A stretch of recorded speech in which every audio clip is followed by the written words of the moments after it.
This is a tale out of a Southern Gothic novel. Greed, jealousy, false trails, envy. It was a fairy tale Cinderella kind of story that's supposed to have a happy ending.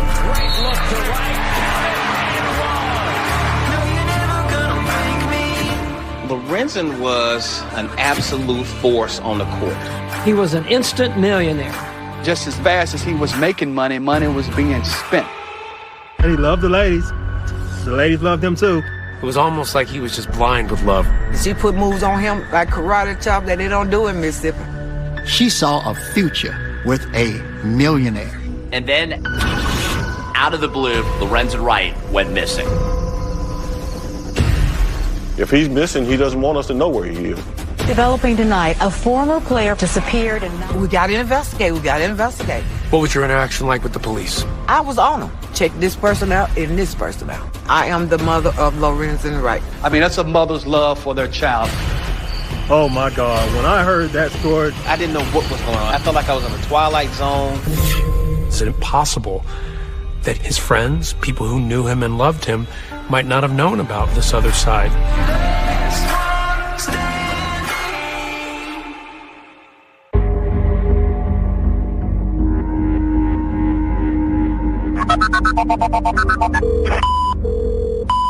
Georgetown 911, where's your emergency?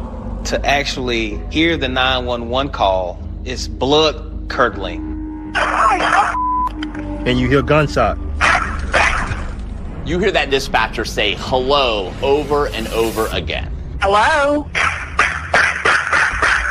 Hello? You hear the gunshots and you hear silence. Well, I have nothing but gunshots. That 911 call and what would come after would start a mystery in the city of Memphis that would transfix it for more than a decade. It was the whodunit of all cases in Memphis history. Describe Memphis to me. Great city, great town, culture. Think Elvis. Elvis Presley even recorded the song Memphis, Tennessee about his hometown. Long distance information, give me Memphis, Tennessee. But I think of the blues. I think of B.B. King, I think of Beale Street. Memphis is the birthplace of the blues and rock and roll. People in Memphis love to talk about the music. What they don't like to talk about as much is the crime.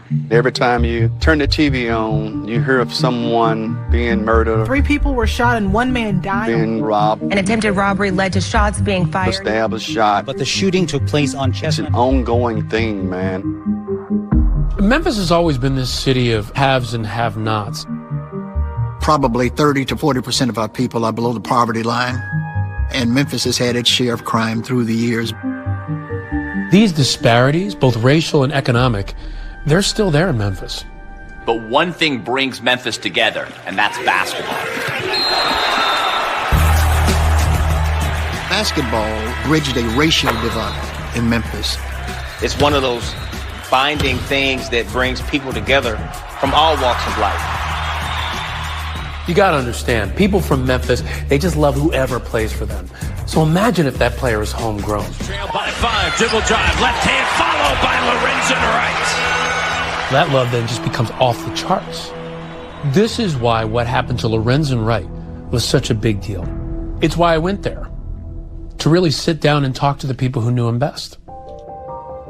Who is Lorenzen Wright? Lorenzen Wright was one of the best human beings that ever drew breath on this earth. A lot of good basketball players come out of here. He was one who really made it big. It was even noted on TV broadcasts. He come to Memphis as a superstar, so his name was all over the media, was all over the press. He stood out. He was a hometown hero. My name is Deborah Marion, and I am the mother of Lorenzen Wright. Describe what it was like bringing Lorenzen into this world. Ooh, honey. First of all, he was a big child. He couldn't just lay in my lap, because he was just too long. So he was so long his head came off your knees? Yes. His mother had him at a very young age, and he was raised by his mother and grandmother within the same home. Lorenzen's mom and dad were never married, and Lorenzen's dad, Herb, didn't live in the family home, but he was still a big part of Lorenzen's life. By 7th, 8th grade, he was already playing with the high school team. And that's when they decided to move to get him around better competition. Literally everywhere, they were talking about Lorenzen, even in high school. Yes. So Lorenzen decides that he's going to go to Memphis State. The folks in Memphis love it when Cincinnati comes a-calling. A sellout crowd expected tonight at the Pyramid. Lorenzen drew people to the Coliseum to watch basketball. They didn't know anything about basketball. The entire city was just buzzing with the excitement of him playing for the college. Continues to go to, look at Lorenzen Wright on the jam. Lorenzen was an absolute force on the court. Exciting, athletic, big. He loved people. He loved children. He was just a big baby. He was a yes sir, yes ma'am person. He was raised right. That was Lorenzen. He always had that big smile with him. That smile would just light you away. It would always get anybody. He was only in Memphis a couple of years before he went to the NBA. Now is the time for me to accept the challenge of playing with the best basketball players in the nation. That NBA draft was on TV. The Los Angeles Clippers select Lorenzen Wright from the University of Memphis. Memphis just exploded. We were so happy, so joyous. It felt like we all got drafted. We just went crazy. He was an instant millionaire, and the Clippers would make the playoffs in Lorenzen's rookie season. It was definitely life-changing for him. People started calling him the Howl, because after he would score or dunk, he would let off this huge howl, like he was a wolf howling at the moon. The transition out to California was a very, very big move. Money was no object. It was a culture shock. Memphis is a big city, but it's a big southern city, and it's not like Los Angeles. A few years later, that didn't matter. Lorenzen Wright was going back home. Join me in welcoming Lorenzen Wright. To be able to play high school ball, to play college ball, and then to play in the NBA in front of your hometown, I don't know if it gets any better than that. The whole town is excited to have Lorenzen back, and he shows his gratitude by spreading his wealth around. He is that proverbial guy that would take the shirt off his own back and give it away. He took care of his childhood friends a lot, right? What would he do for them? Cars for him and everything. Let him stay with him. His house was the spot to hang out in. It was like Disneyland at his house. He had a gigantic pool in the back. The number of bedrooms he had, the entertainment, it was really, really nice. And he purchased his mother a home literally 3 minutes away. At one point, he buys you a house. What did that feel like for you? Oh, my, look at my baby.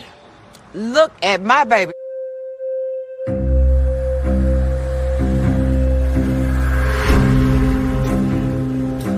The little shortcut from Lorenzen's house to his mom's house was a little road.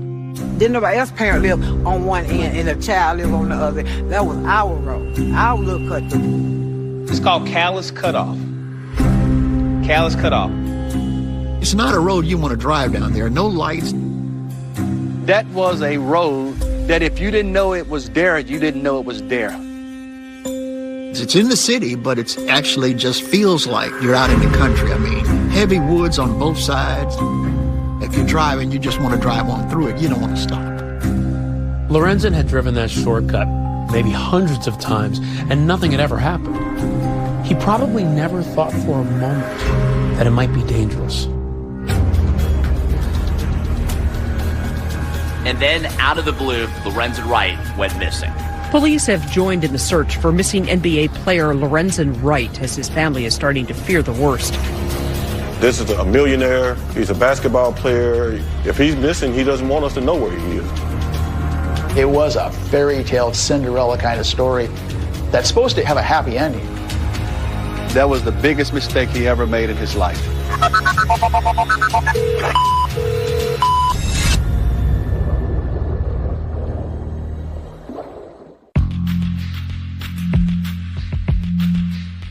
I think Lorenzen's strength came from the work ethic that his father instilled in him. On the court, he was a beast. Off the court, he was just a meek and mild individual. So really, basketball was Lorenzen's entire life, really. Lorenzen met his wife through basketball. Cheryl came into the picture his junior year of high school. He met her over the summer, playing AAU basketball, and her dad was his coach. Golden brown skin, beautiful smile. She looked really good. Very sexy. She was easy on the eyes. I don't think he had never, ever came in contact with anyone that looked like Sherrod. I mean, she had all the goods. We would say she knew she was fine and you didn't have to tell her. There is a discrepancy about exactly when they started dating. Depending on who you talk to, she was in college when he was in high school. He's a junior in high school, and here he is dating a junior in college, you know? He thought he was big time then. They became friends, stayed in contact, and a few years later, that's when the relationship went from a friendship to a romantic relationship.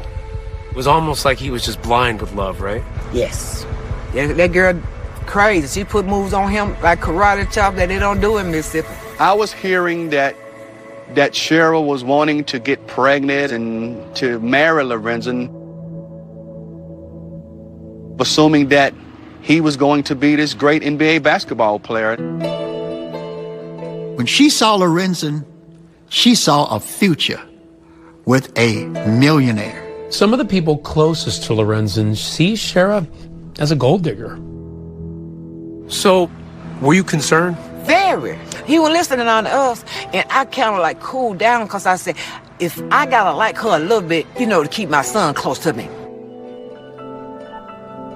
You didn't try to disrupt the relationship because he loved her. Exactly. Deborah and Cheryl, they never got along. These two, they never liked each other. When she got pregnant, he was excited about it. You know, obviously his parents wasn't. I don't think this was a situation where she was chasing Lorenzen and eventually wore him down to be with her. I think, if anything, it was the other way around.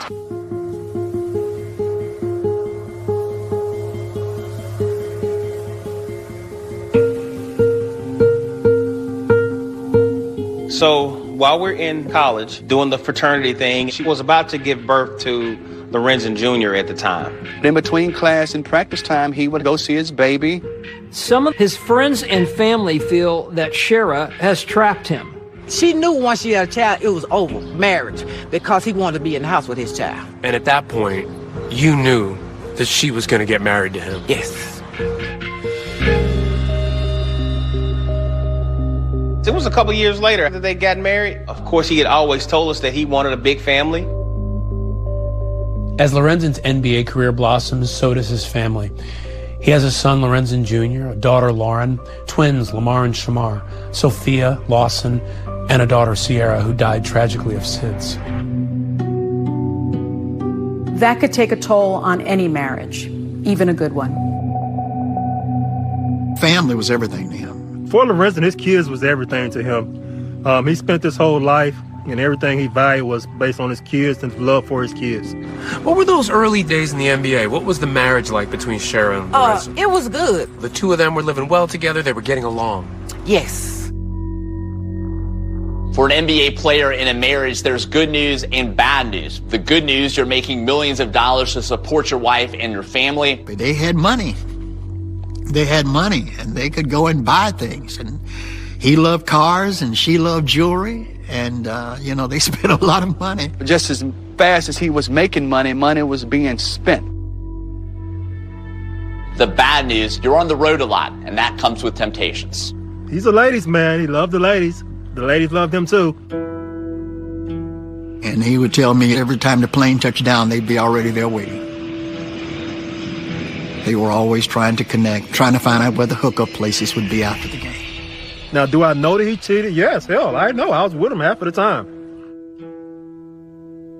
When did they start struggling and why? When he caught her with that guy. He caught her being unfaithful. Yes. And that's when things started breaking down. Yes. The infidelity happened, to be fair, on both sides. So the marriage was complicated. I think what happened to the marriage was that, you know, they grew apart. Maybe there was some greed issues there. He would say things like, man, it's just always about money with her. Did they have a lot of fights? I've seen the evidence of some pretty bad brawls.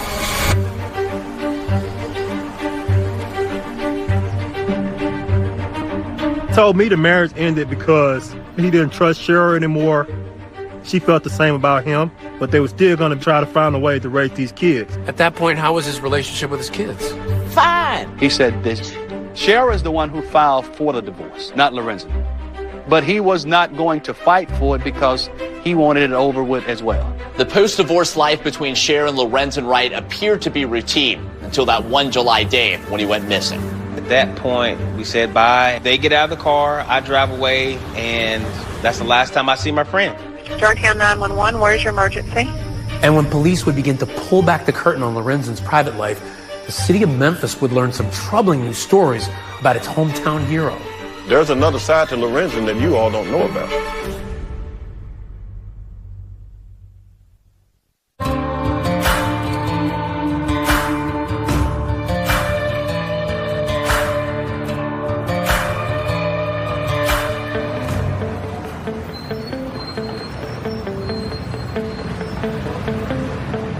It's the summer of 2010. Lorenzen Wright is living in Atlanta with his buddy Mike G. When Lorenzen and Cheryl were divorced, he ended up moving to Atlanta. So I went and moved in on him, and, we just had a good time. By this time, his NBA playing days are over. But what's not over, apparently, is his relationship with his ex. Even though Shara and Lorenzen were divorced, they had certainly a physical relationship. They still had an intimate relationship. But it was more than just sex. People who know them say they were still in love and were even thinking of starting over. Lorenzen did propose to Shara after they were divorced. The children saw him ask her to marry him, and Shara had said yes.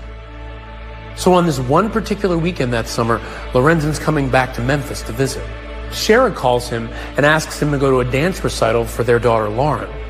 And it turns out his sister Denotra is having a baby shower that weekend too. So he's got a lot going on.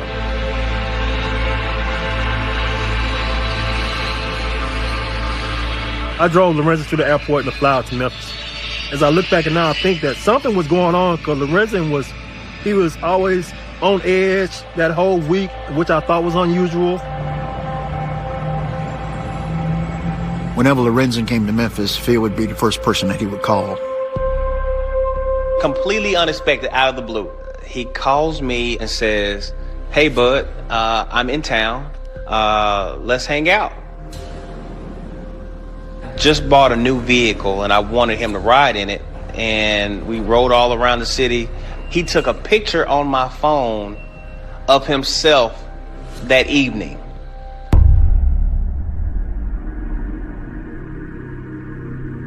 To look at that photo, you would never know that Lorenzen Wright's life was in serious danger. Just after 10 p.m. on this hot July evening, temperatures just now dropping below 90 degrees. Doesn't look like we're going to have any relief in sight. This is Tim Van Horn, and you're listening to WREC. Just a few hours later, a 911 call comes into the nearby town of Germantown, Tennessee. Germantown is just east of Memphis. It's one of the smaller municipalities right outside of Memphis.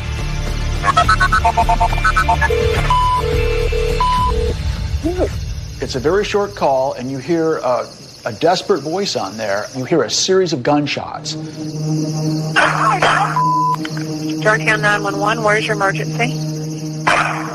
Hello? Hello? Hello? I don't have nothing but gunshots.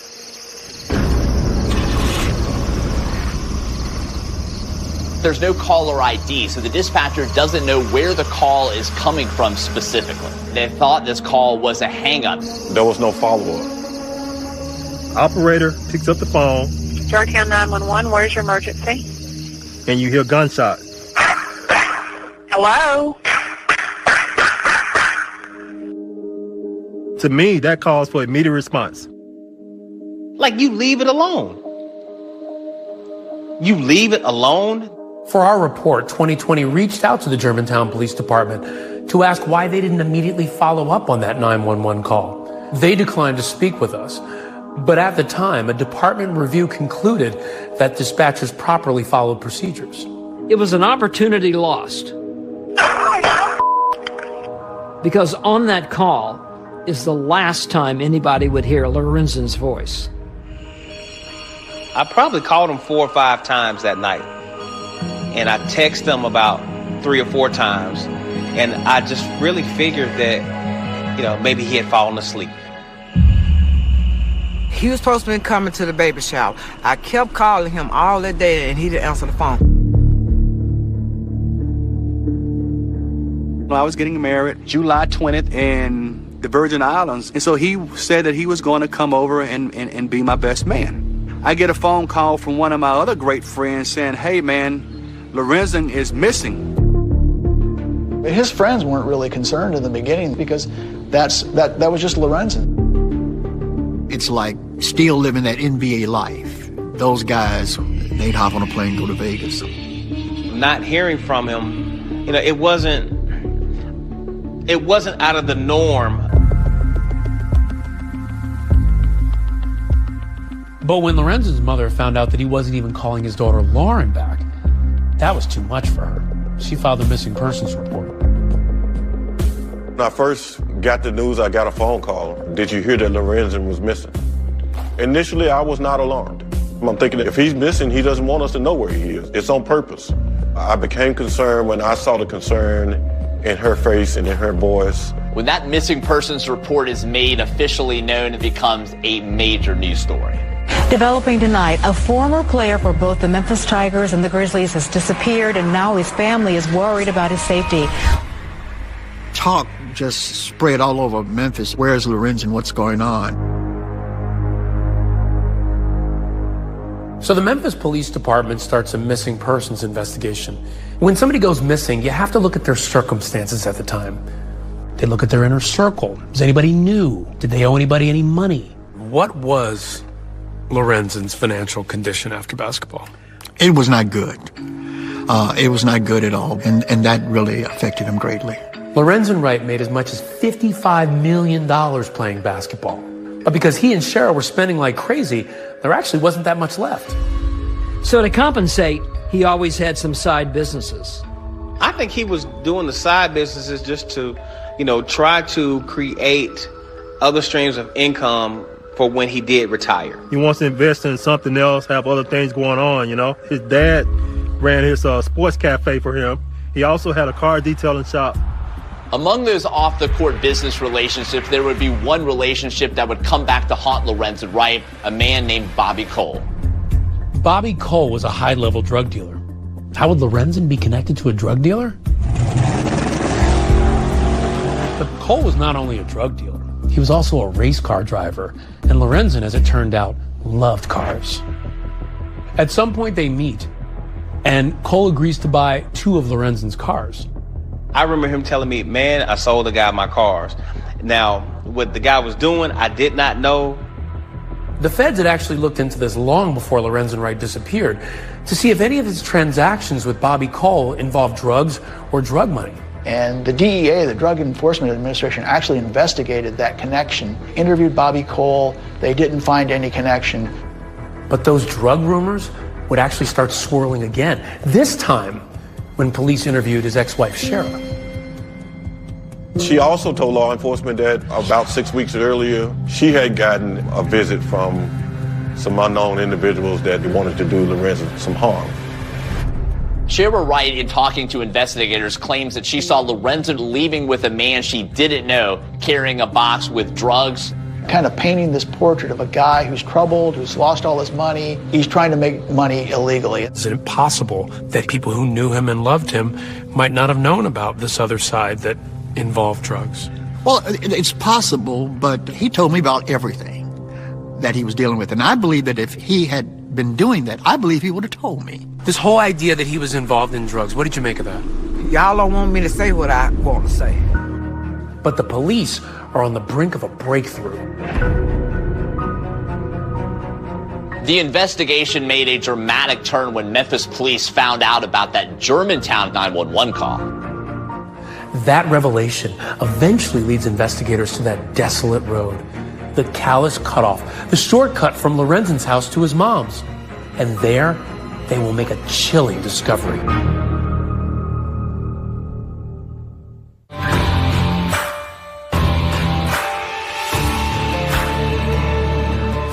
Since I've been grown, I've been strong and tall.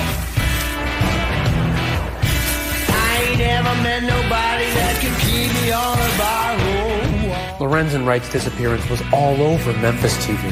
Lorenzen Wright has not been seen since Sunday. One local news crew even got his ex-wife Shara to come to the door. He was fine. And he's fine now, and I'm not going to believe anything other than that. He's fine now. In those days after Lorenzen went missing, his friends are all trying to come up with plausible explanations as to where Lorenzen might be, that maybe he is fine. But there's one thing that keeps coming up, one thing that sticks out when they think back about the night he disappeared. In the hours after Lorenzen took that selfie in his friend's car, they remember that Lorenzen and Shara had a fight. That evening, Phil and Lorenzen had been planning a father-son night with their boys. But suddenly, Lorenzen gets a call from Shara, and it was unpleasant. I could hear Shara say, no, you bring him home now. He was like, okay, all right, fine. I don't want to argue with you. And so we drove on to the house.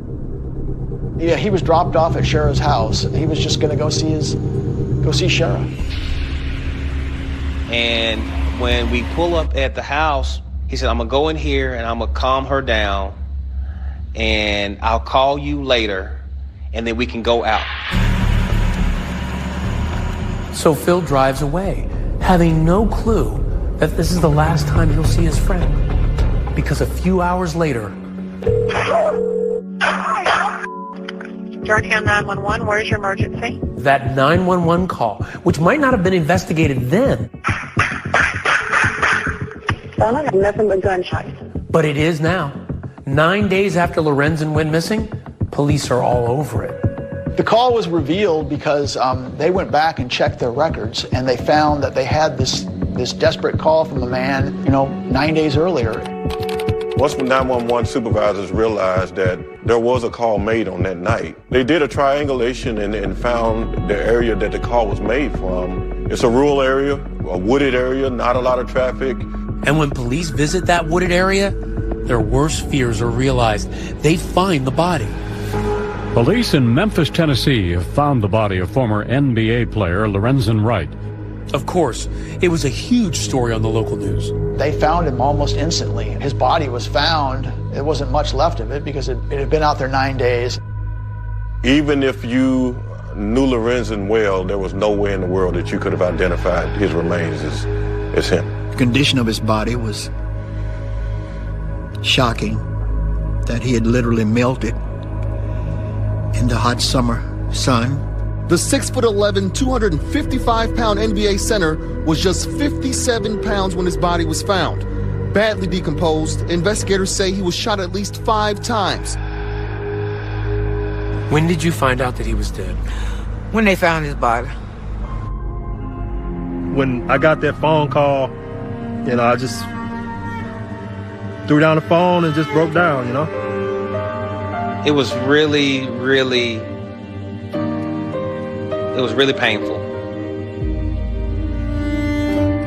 Me and my girlfriend jumped in her car and flew over there so quick. I was trying to get down there where he was because I wanted to walk his last step. Because me and him was like this. So you went to the crime scene. It was as if you wanted to find a clue. Right. By literally walking in his footsteps. Yes. You could see a mother's anguish in real time as news cameras capture her desperation to see her son. Lorenzen Wright's mother was ushered behind the crime tape by MPD investigators. She was visibly upset but did not speak to the media before leaving the scene. They had her on the news. Where's my baby? Screaming out, where's my baby? Did the police let you get into the crime scene? They let for a little bit, but they wouldn't let me get all where he was. They let me get under the tape. I went under the tape anyway. Of course, they tried to stop me. Did you see your son? Nope. They wouldn't let me get that far. This area is woodsy. It's quiet. It's really remote. That area was also not very far from that shortcut where Lorenzen Wright once lived near his mother, the Calais Cutoff. The Calais Cutoff? That was a shortcut Lorenzen had taken hundreds of times. It's a strange place for his body to show up. Was it a clue? No one was concentrating on it in that moment. No one was talking about the fact that, that he lived nearby. The body turning up there, does it narrow the scope of people who were involved in it, or does it widen it? It's still very hard to tell. Publicly, yeah, there was a lot of talk about other people being involved. You talked to people and asked, did you know anybody, any reason why anybody would want to hurt Lorenzen? Was he involved in illegal activity? They also found shell casings and actual bullets. Turns out police found shells from 2 different caliber weapons. This is a critical piece of evidence. It means that more than one gun was used in the shooting. Lorenzen was shot 5 times, but he was shot with 2 different guns. So we got another shooter. But then it got really real to us. And he's gone. Somebody has killed Lorenzen. I'm thinking to myself, oh my God, who could have killed my friend? Why would somebody want him to die? The answers wouldn't come quickly. In fact, it would take a book written 5 years later to shed new light on the case. A book written by none other than Shara herself. And then this book comes out, which almost appears to give clues.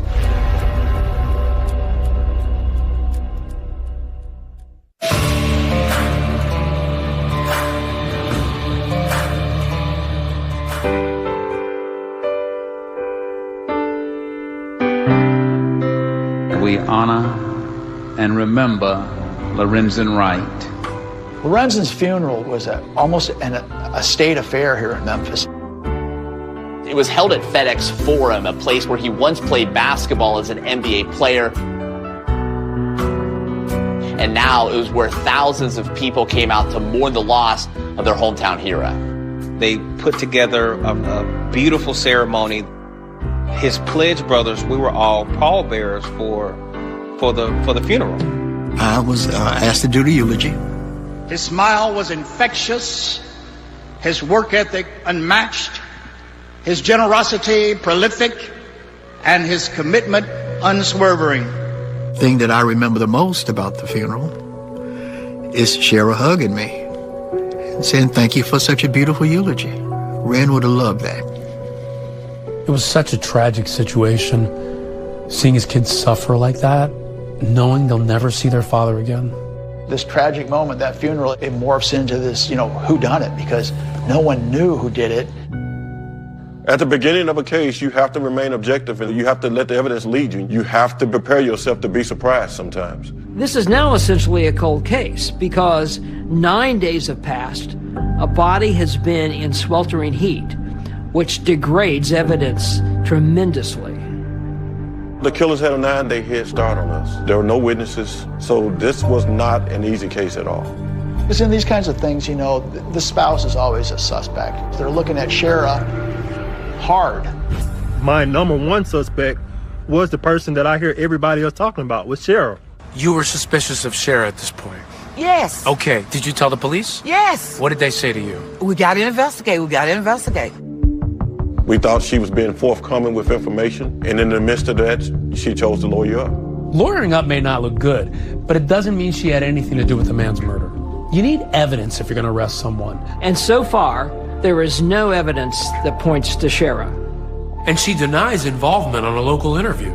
If I knew who did this to Lorenzen, you would know who did this to Lorenzen. When Shara was not arrested, maybe she didn't do it. Then started thinking about, okay, what about the drug thing? Maybe that went wrong some kind of way. They were absolutely looking for guys who had come into Memphis, hitmen, to kill Lorenzen, and that just didn't make any sense at all. If a guy owes you a lot of money, what point is it killing him? You'll never get your money back by killing him. We did look into it. I mean, if the ex-wife is telling us this, we have to investigate. What was your interaction like with the police? I was on them. How often did you go down there? Every day. Every day? Saying, I want you guys to get on this and find his killer. And this person did this, and check this person out, and this person out. We would say mama bears take care of their cubs. She was relentless in her pursuit of justice for him. Not to let her son's life and legacy just go down the drain. I mean, that's a mother's love for their child. Deborah Marion says she'll keep fighting until her son's killers are held accountable. I'm never, ever, ever, ever gonna give up. Every anniversary of his murder, she did a candlelight vigil. Deborah Marion says the vigil is for family, friends, and the public to come together and remember Lorenzen. Every birthday, she would release balloons at his gravesite. My son ain't did nothing to nobody to be murdered. But all of Deborah's efforts aren't making any difference. For years, the police don't arrest anyone, and Shara seems to have moved on with her life. After his death, she became more involved in the church that she had already been a part of and did actually become a pastor in that church. To me, of course, my own prejudice admitted she was no preacher. Her lifestyle had not changed, and she was just always after the money. The people who want to accuse Shara of being involved in Lorenzen's murder point to the fact that she did receive $1 million payout from his life insurance policy.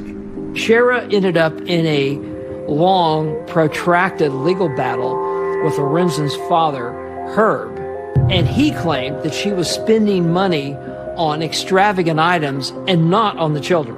I didn't work from the time we separated. She was buying fancy cars, and it got pretty dirty. You know, it was all of them in court, you know, fighting over the money. That's common for family members to fight over proceeds and to end up in court. So that didn't have any significant impact on the case. But an investigator never knows when something odd will come up. And in this case, something odd and unexpected does come up.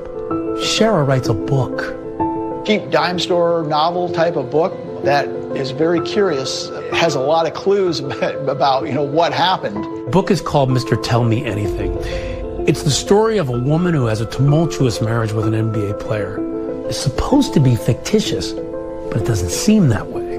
It's almost like a confession that falls short of fully confessing, and she wants publicity. So I interviewed her in July of 2015 for about an hour and a half. Shara, I'm going to need you to speak up because I'm worried about the background noise. Commercial appeal reporter Mark Paraschia conducts an extensive interview with Shara at a restaurant called J. Alexander's. It's a busy, trendy restaurant chain in Memphis. Let me ask you this, Shara. The book, why did you write it? What are you hoping to accomplish? The marriage, I mean, you go through your ups and downs. I just believe that when the downs become more overwhelming and there's more downs than ups, then that's the time to kind of go back and see which one outweighs the other. In the interview, Shara explains that the NBA player depicted in the book is abusive, not just verbally, but physically. And she claims the character is based on Lorenzen. Lorenzen had a problem with keeping his hands to himself. Or Mr. Tell Me Anything, this character did. And I grew him from Lorenzen. Like, I produced him from experiences with Lorenzen. And so, yeah, he had a problem with that. You're planning a sequel too, right? If I read that right. Yeah. When is that coming out? It's 90% done. It's going to take you all the way up to Mr. Tell Me Anything's death and just a little bit past it. Is Mr. I mean, I don't want to give away your book, but is Mr. Tell Me Anything murdered? Oh, yes, he is. That was a kind of chilling moment in the recording. But see, it gives Paraschia an invitation to ask about the real-life circumstances surrounding Lorenzen's death. Any idea who did this? Or I don't know. She missed her husband. She wanted them to find the killers, and that there's no reason for anybody to suspect her. Did you have anything to do with his murder or his disappearance? I'm a mother. I'm a wife. I'm an author. And the police should find his killer. For my name to be even in the same sentence or something like that, I'm a minister of the Lord. And I've never been in any type of trouble or anything. I'm a mother, an author, and a wife. She just flat denies it. To me, she had was very convincing. But Shara would soon appear very convincing to another reporter who comes to do a story on her. His name is Kelvin Cowens, and he's about to commit a cardinal sin for a professional journalist. And I was like, she's tall, she's beautiful, I'm in trouble. We started dating immediately. Kelvin Cowens may believe he's found true love, just as a Memphis dive team finds something critical at the bottom of this lake.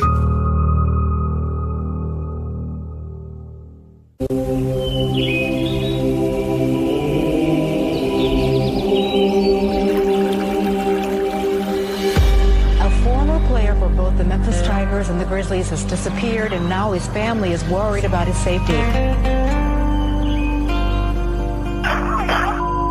Jordan 911, where's your emergency? Hello?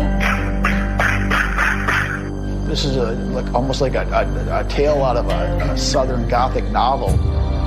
Greed, jealousy, false trails, envy, cold-blooded murder. It's compelling on so many levels. It's a soap opera gone awry. Wright was found in a wooded area just outside Memphis. This is not only a news story, but it's a sports celebrity story. It's a murder story all wrapped into one. It's just one of those things that I could never put together. How does such an amazing guy end up dead and in a field? It was a case that until we solved it, it was going to hunt us. It was literally going to hunt us. But his mother, God bless her heart, she continued to keep it in the forefront, to keep it going. I'm never, ever, ever, ever gonna give up. But Deborah wouldn't give up on it. She is absolutely the heroine. She is the hero of this story. She harassed literally the police department every day. She kept the heat on the police. She was in the news media for years, criticizing them for not doing enough to finding out who killed her son. She basically told me once I became the director, you're going to solve my son's murder. And you're not going to get rid of me. You let everybody know that you would not rest until your son's killer was found. Yes. I wanted to solve it really, really bad. You know, not only for the city, for Lorenzen's mom and for his kids. I've never seen a mom to be that emotionally distraught over the murder of her child. And I've investigated a lot of murders. She was heartbroken. She was heartbroken, and it was very difficult for me to watch. So while the case has gone cold, Lorenzen's ex-wife, Shara, has not withdrawn from the public, and many people are suspicious of that. The book she's written, supposedly fictitious, called Mr. Tell Me Anything, it's making headlines and raising eyebrows. And it seemed to garner the attention of one man in particular, Kelvin Cowens. Cowens was a journalist who interviewed Shara about her book. He was one of the people I really wanted to talk to when I visited Memphis because of how close he said he got to her. What is Mr. Tell Me Anything? For me, it was the inside look at an NBA wife. What does the man do to the woman in this book? Oh, man. He breaks her. He breaks her mind, he breaks her will. According to the book, affairs, there is some domestic violence in there. I believe that the stories that were described in that book are based on what really happened, yes. It does make Lorenzen look like a really bad guy. In this book, there are specific descriptions of violence. And what do you make of that? I just don't believe it. I think that is purely fiction. If he was all of that, why she stayed with him so long? She could have got a divorce at any time and got plenty of money. Girl, please. I don't believe nothing she say. If she tell me that her hair is black, I said, no, it's orange. I just believed it. I was like, she's bearing all. Kelvin Cowens doesn't just believe her. He says he was romantically falling for her. It's something that, as a journalist, he admits was crossing the line. While they were dating, and even after they moved to Houston, she completely convinces him that she had nothing to do with Lorenzen's murder. Well, I'm like, if she had done something, they'd have her by now. I mean, I would have never moved away with her if I thought she was a killer. Shara moved out of Memphis because she was tired of the suspicion and all the negative publicity she was receiving here.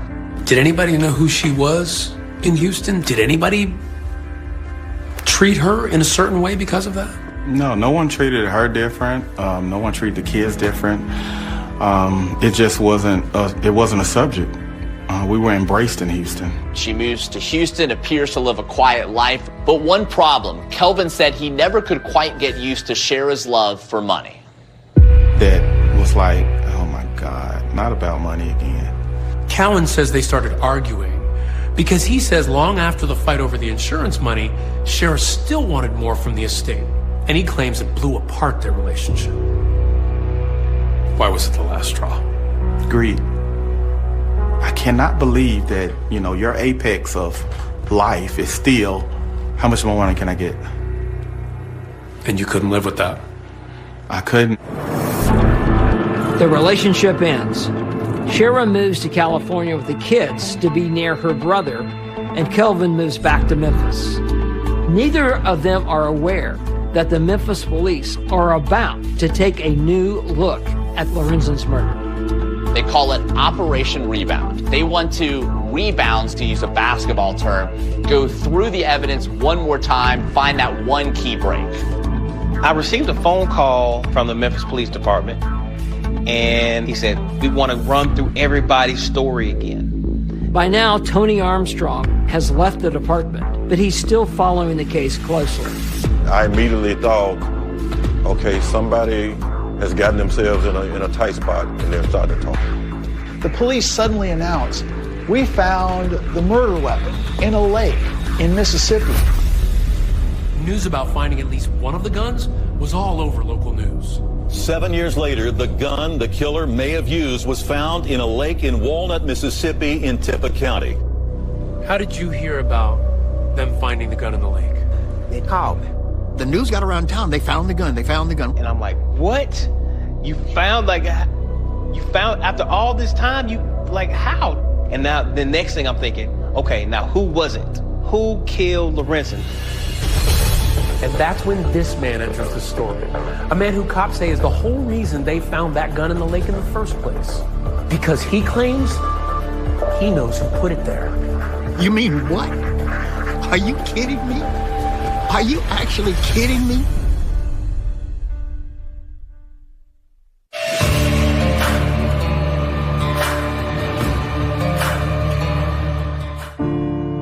There is a Bible verse that says you can be sure that your sin will find you out. I knew someone was going to talk, and I knew for certain it was going to involve Shara. The rebirth of the Lorenzen Wright murder investigation largely is built around Jimmy Martin. Jimmy Martin was a 34-year-old former rap artist who went by the name of Trickster. He was also Shara Wright's cousin. Martin was convicted in a totally unrelated case with killing his girlfriend. But according to prosecutors, that's when he approached cops with a story about what he says happened to Lorenzen. It was in between the conviction for second-degree murder and his sentencing that Jimmy Martin offered this story. I can see him saying, you know what, I'm in big trouble. I need to give them some information that's going to lessen my time. He meets with investigators and he has a story to tell.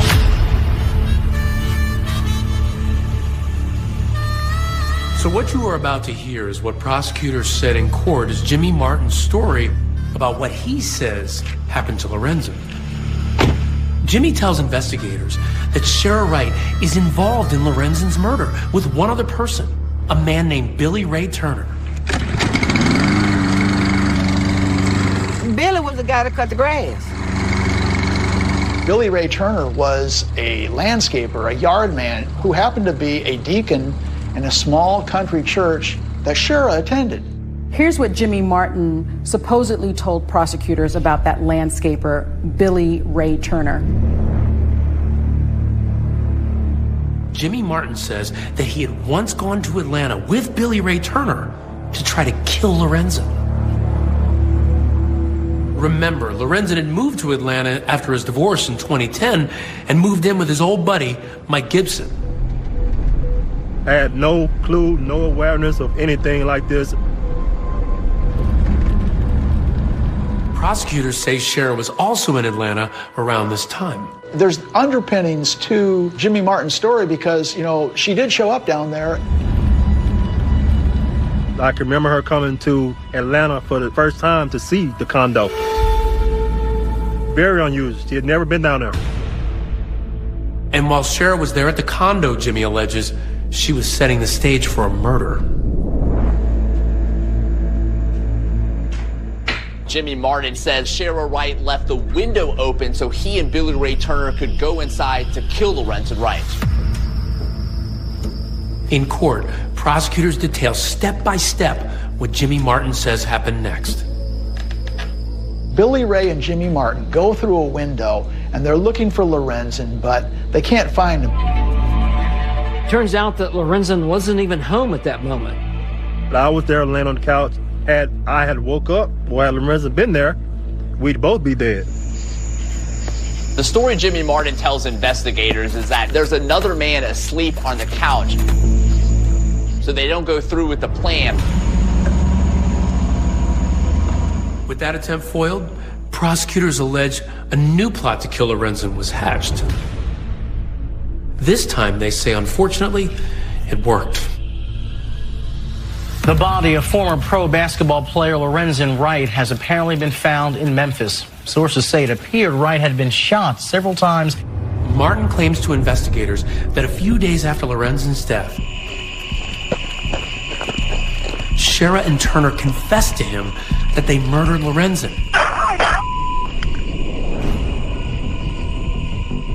And that he helped them clean up the crime scene. Prosecutors said in court that Martin told cops that a metal detector was used to try to find a gun that was dropped during the murder there.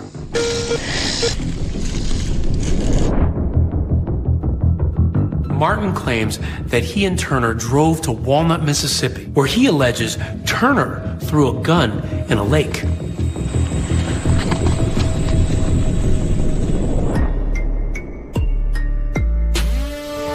That lake is about 45 miles from Memphis, and in 2017, that's where the FBI conducted that search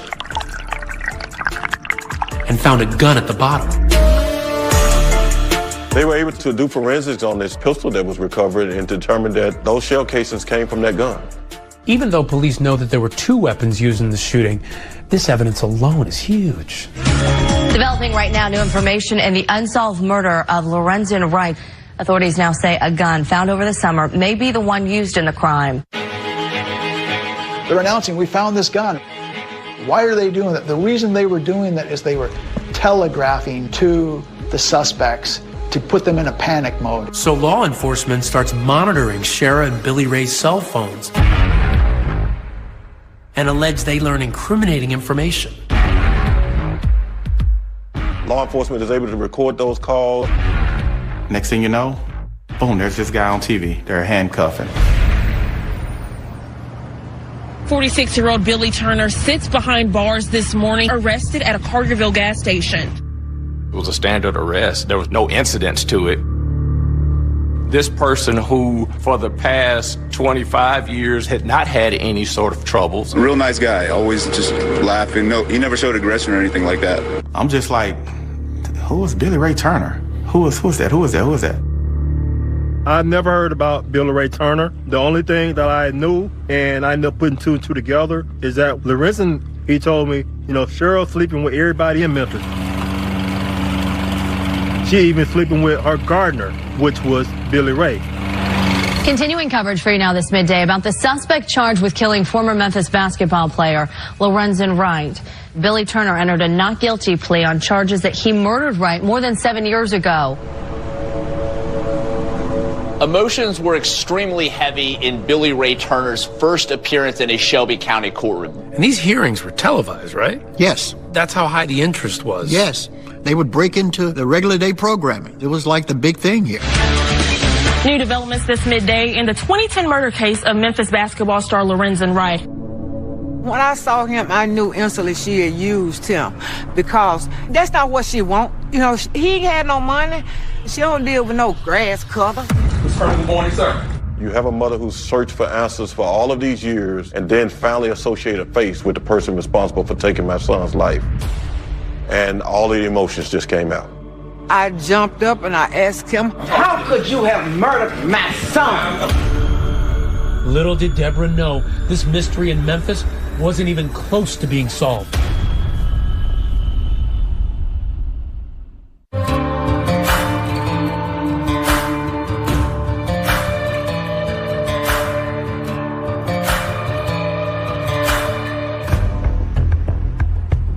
It's Billy Ray Turner's arraignment, the first time anyone has ever gone before a judge in connection with Lorenzen Wright's murder. The victim's mother was emotional at the sight of Billy Turner in court. Lorenzen Wright's mother stands up in the middle of the proceedings and yells, how could you have murdered my son? That's what I need to know, just how. The atmosphere was one of just, wow. The air seemed to be sucked out of the room at that point. Why? Who are you? We don't know you. It's like a stranger killing somebody. That's right. Step to the mic. And I could see the pain in her, and I saw how she expressed that pain to him, and I knew it was real. Ms. Wright, I understand your pain, and you're not helping your son. You're not helping the administration of justice by engaging in that sort of an outburst. If that happens again, I would have to bar you from the courtroom, and I don't want to do that to you, Mrs. Wright. Do you have any questions, ma'am? No, I told him what I want to. But please don't do that again. So I shut my mouth for the rest of the court.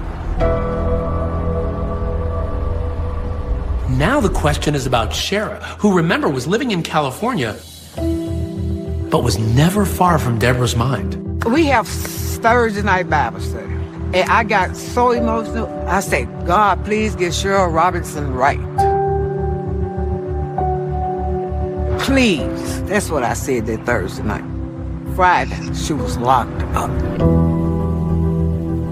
Cheryl Wright Robinson was taken into custody last night in Riverside, California. The news feed hit that said that she had been arrested for the murder of Lorenzen Wright, and I said, hot damn, they got her. Cheryl Wright Robinson has been indicted for conspiracy to commit first-degree murder, criminal attempt first-degree murder, and first-degree murder for her ex-husband, Lorenzen Wright. And I'm like, I just spent almost 3 years of my life with a killer. They'd extradite her and bring her back. It was Memphis Police Department's one of their finest moments of finally putting this thing together. Today in court, Shara Wright, right there behind me, pleaded not guilty to killing her husband. Shara, basically, I think the reality of finally being caught really took the life out of her. In an orange jumpsuit, Shara Wright shook her head as Judge Lee Coffey laid down the law. Ms. Wright does appear to be an ongoing danger to Shelby County, Tennessee. Judge Coffey gave Wright a $20 million bond. She looked horrible. This is a bizarre situation. Shara, who's been this sexy, beautiful person with a lot of money, a lot of boyfriends, she's now on her way to jail. This is not going to work for her.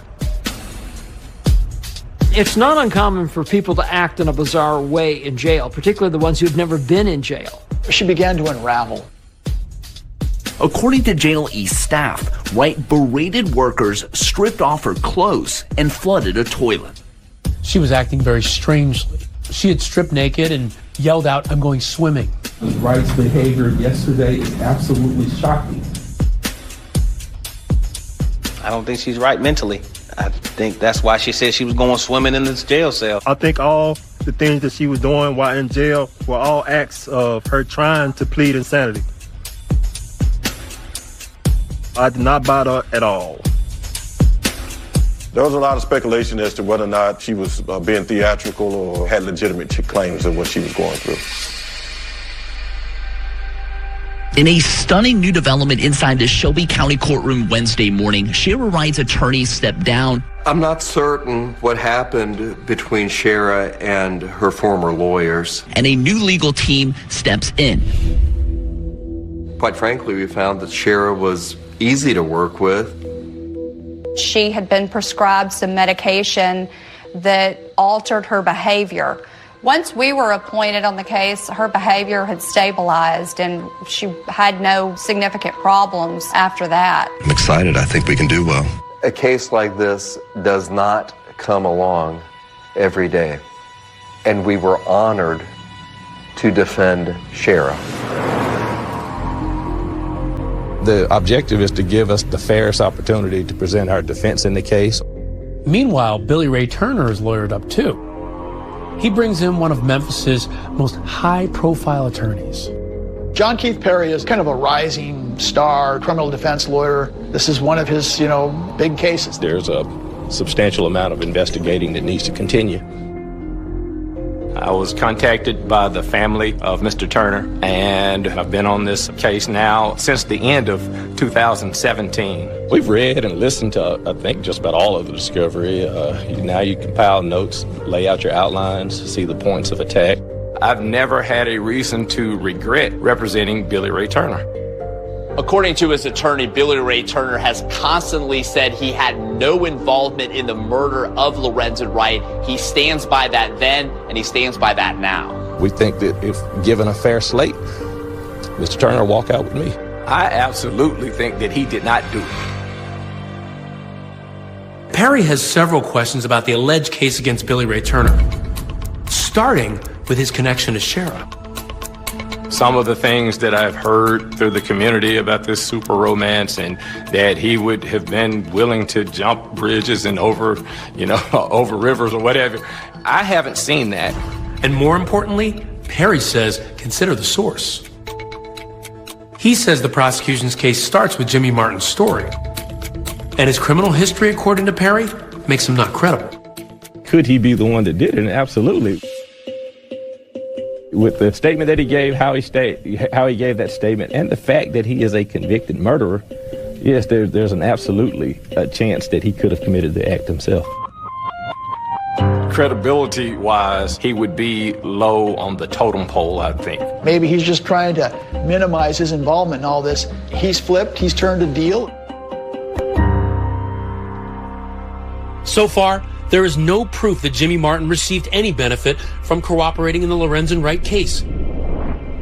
But we do know he's never been charged in connection with Wright's murder. Neither Martin nor prosecutors would talk with us. But now the stage was set for a climactic trial in the Lorenzen Wright murder. Did you expect these cases to lead to conviction? And did you expect that to happen fairly quickly? Once the gun was found, I did. No case is a slam dunk. No murder case is a slam dunk. However, no one was prepared for what would actually happen next. I walk to the assignment desk, and she hangs up the phone and frantically says, I just got a tip. Go down to the courthouse.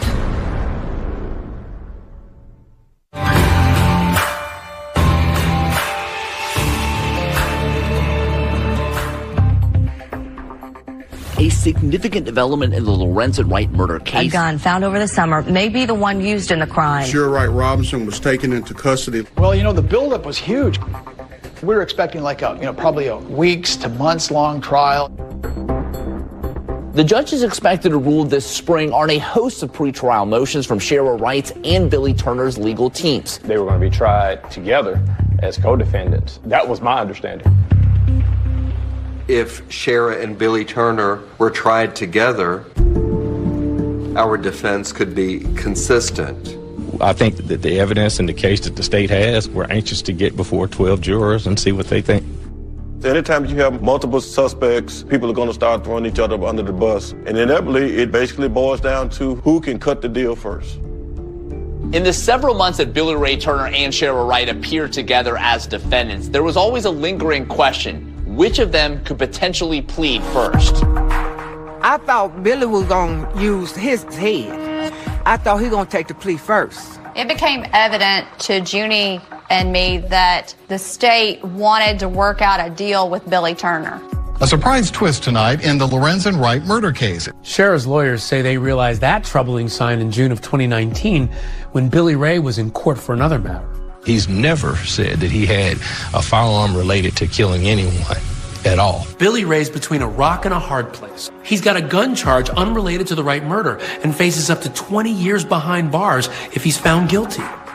He decides he's got only one choice: plead guilty to the gun charge. Now, is that what you want to do, sir? Yes. Has anyone threatened you, promised you anything, put any force any pressure on you in order to get you to give up these rights and plead guilty, sir? Billy's convicted felon in possession of a handgun trial was scheduled in June of 2019, but on trial date, he pled open to the court. Upon your plea of guilty to indictment 1801702, a Class B felon of being a convicted felon in possession of a firearm, it is the judgment of this court, Mr. Turner, that you are guilty. He pled open to the court. He doesn't know definitively what sentence he's going to get. Shara's lawyers are seeing this play out, and they're really worried about it. Here's why. It's possible the judge could take pity on Billy Ray and reduce his sentence if he cooperates with authorities and testifies against Shara Wright. His potential time was completely left up to the judge. Thank you, sir. Step down from the witness stand, Mr. Turner. That was highly unusual and to us indicated that he would be cooperating.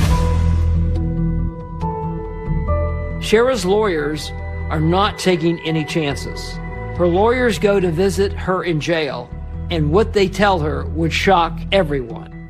They say she needs to consider a plea deal. We told her if Billy testifies against you, it's going to be disastrous.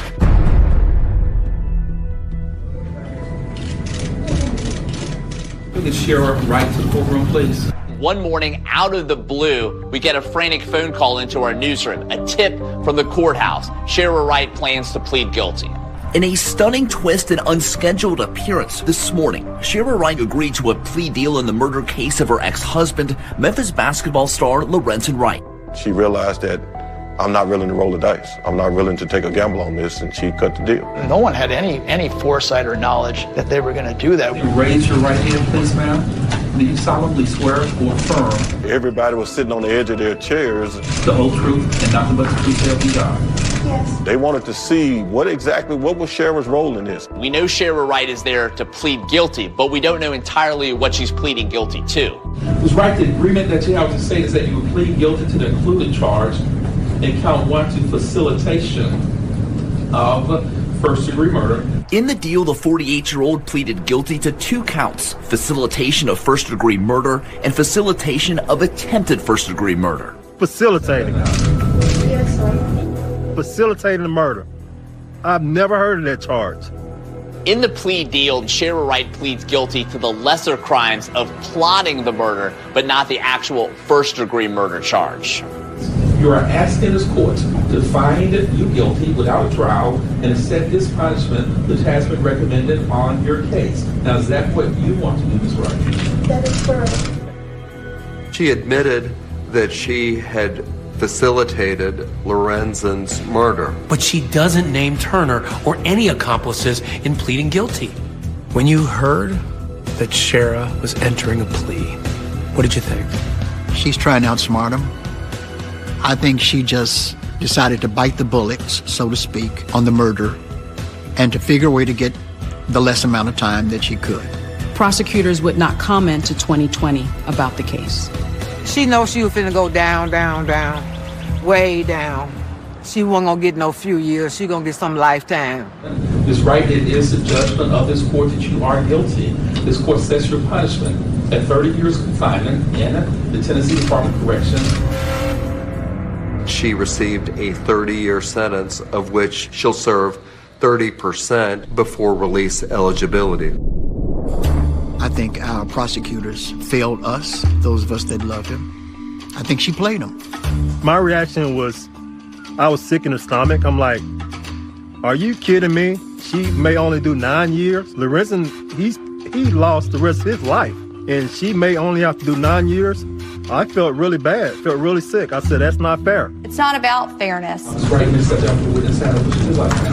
Thank you, ma'am. I think it's a concept the public wants to believe in. When the state and the defense comes to a negotiated plea agreement, then generally speaking, the court will approve it. If the sentence surprised a lot of people in court, though, what came next was even more shocking. Ms. Marion, when you were first in court, you asked for things that you wanted to say.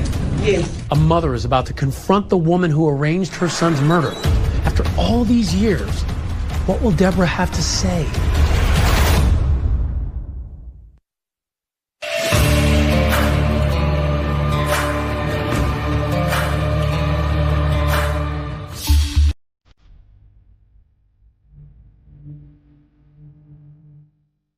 Shira Wright walked into the Shelby County courtroom this morning. She agreed to a plea deal in the murder case of her ex-husband, Memphis basketball star Lorenzen Wright. Even after Shira pleads guilty to facilitating their father's murder, her children are said to be standing behind her. I know the kids were at some time maybe still are in denial of Mama's involvement, and you can understand that. The children support Shira because they love her. The children were very aware of the complicated dynamic between Shira and Lorenzen. And so they came into this situation with all the history of what they experienced. So they had unique perspectives on what had occurred between them. What do you think about the fact that they're standing with and supporting their mother? Well, that's their mom. It's probably hard to see her as she truly is. I hadn't seen her. I'm just going to love them from afar.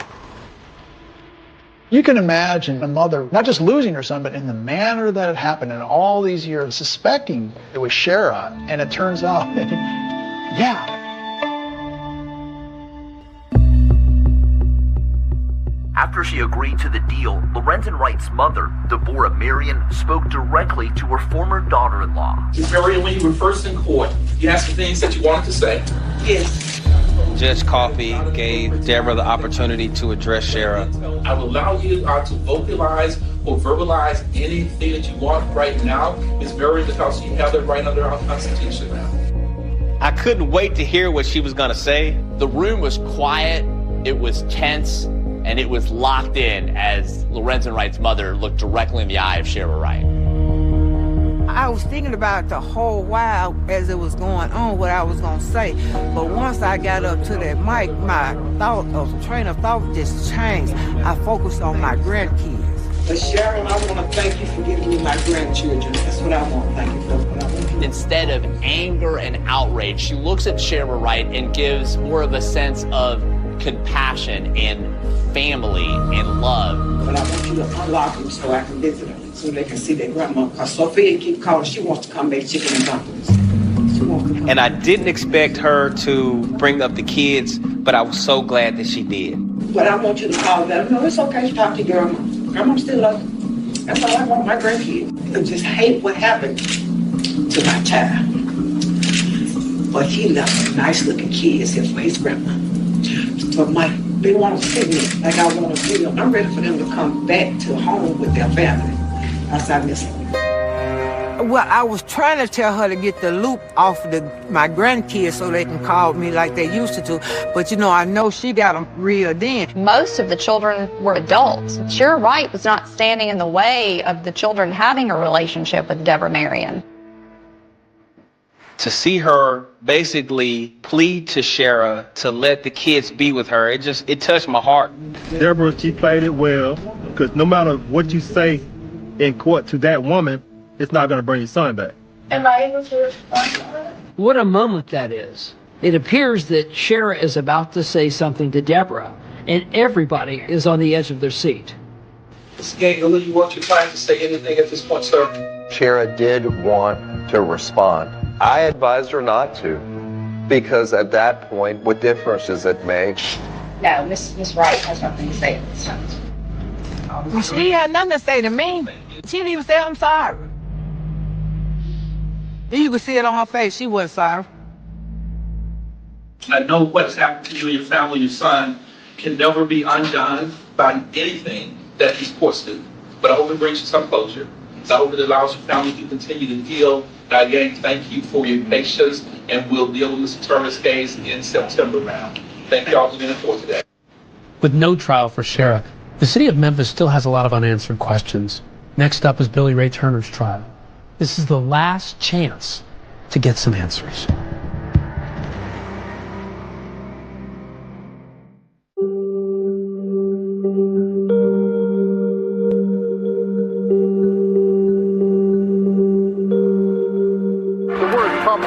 May be an understatement, but that's how Shelby County doctors are describing the ongoing challenges in fighting the current surge of COVID-19 numbers. The trial of Billy Ray Turner is scheduled for this fall, but with everything going on in the world with COVID-19, it's unlikely that that will happen. I absolutely plan to fight like hell for my client in that courtroom. I ask the public one thing, that if you have your preconceived notions, pay attention to it as the case is presented in the courtroom, then stand in judgment of it. I hope that the truth comes out, and I hope that he does time for the role that he took in Lorenzen's murder. I am not really worried about what happened to Billy Ray in his upcoming trial. Lorenzen's dead because of sheriff. At this point, it's unclear if Cher will ever say what happened, leaving everyone else to just simply speculate. And even I still have questions. What actually happened that night out by the Calais Cutoff Road? How did Lorenzen end up out there that night? Was there a second gunman? And who shot him? And the most perplexing question, why? I would say the motive is that he was worth more dead than he was alive.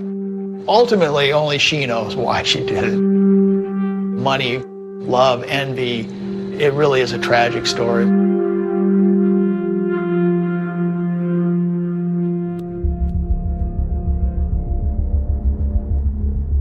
Meanwhile, the people involved in the story are finding out that even 10 years later, there's no shortage of public interest in Lorenzen Wright's murder. I got a documentary coming out. It's called A Million Reasons. You get to hear her talk for herself. You get to see a real inside look on our life. Well, you get to see, what did she spend all that money on, in detail. I don't have a monster to sell you. I'll tell you about Cheryl Wright, and you make your own decision. You'll be able to see it for yourself.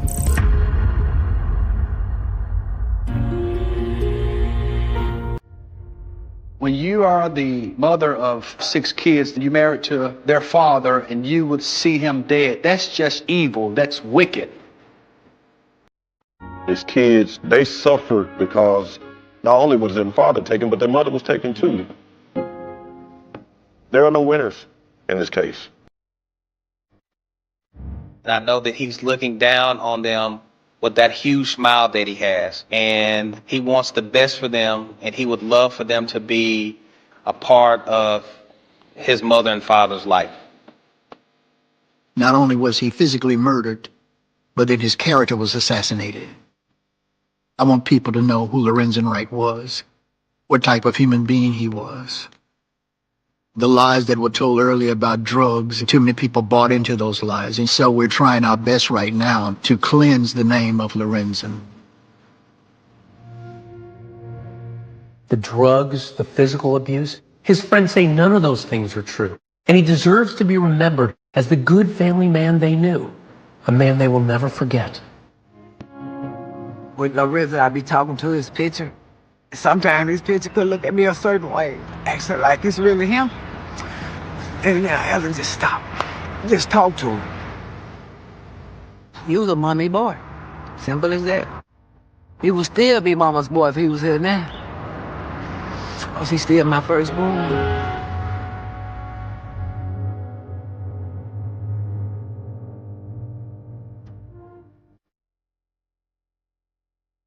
You're as cold as ice.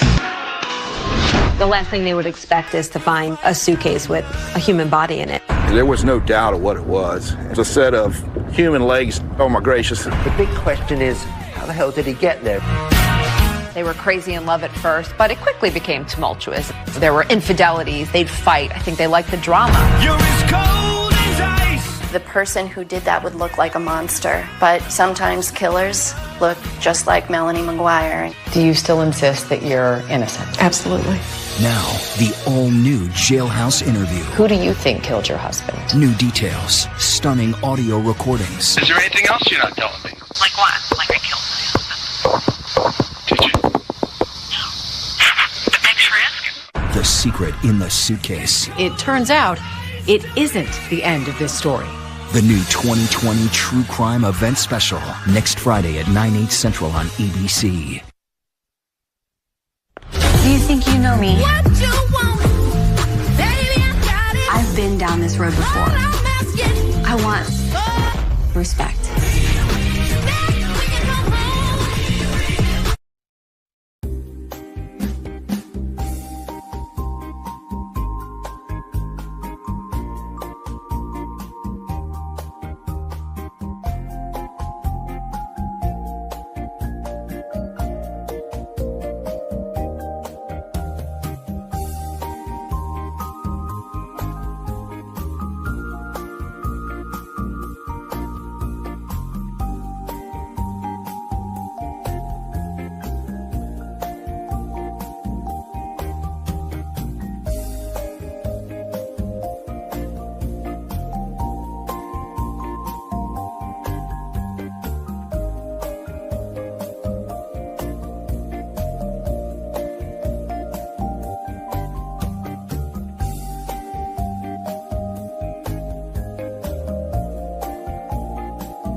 The last thing they would expect is to find a suitcase with a human body in it.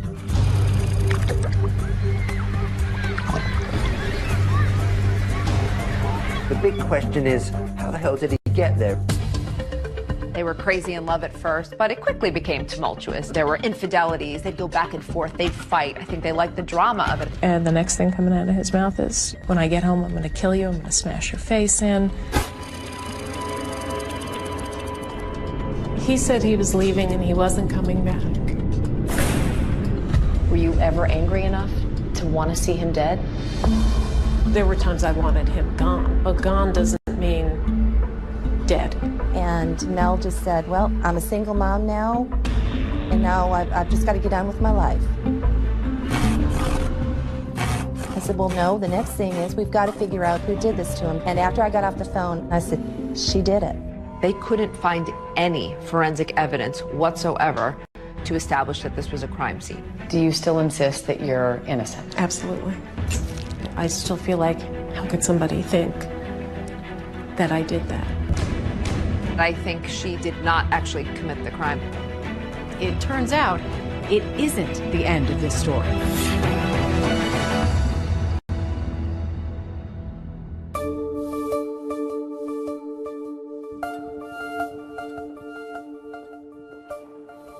My name is Megan Sachs. I'm a criminologist at Fairleigh Dickinson University. In simplest terms, criminology is the scientific study of what causes crime and how the criminal justice system responds to crime. I've written about 25 true crime books over the years, and I think Melanie Maguire's is perhaps one of the most interesting ones and baffling. This is Melanie Maguire, arrested today minutes after dropping off her children at daycare. Melanie Maguire, a New Jersey nurse, was accused of killing her husband, cutting up his body and throwing it into the Chesapeake Bay. In 2007, what was being called the suitcase murder trial was generating an enormous amount of media attention, not just in New Jersey, but all across the country. 3 bizarre discoveries, 3 separate suitcases, all containing human remains. A woman who was on trial for her very life. She says the real truth behind the crime has never been revealed. With no history of violence and no apparent motive for murder, could she really have done it?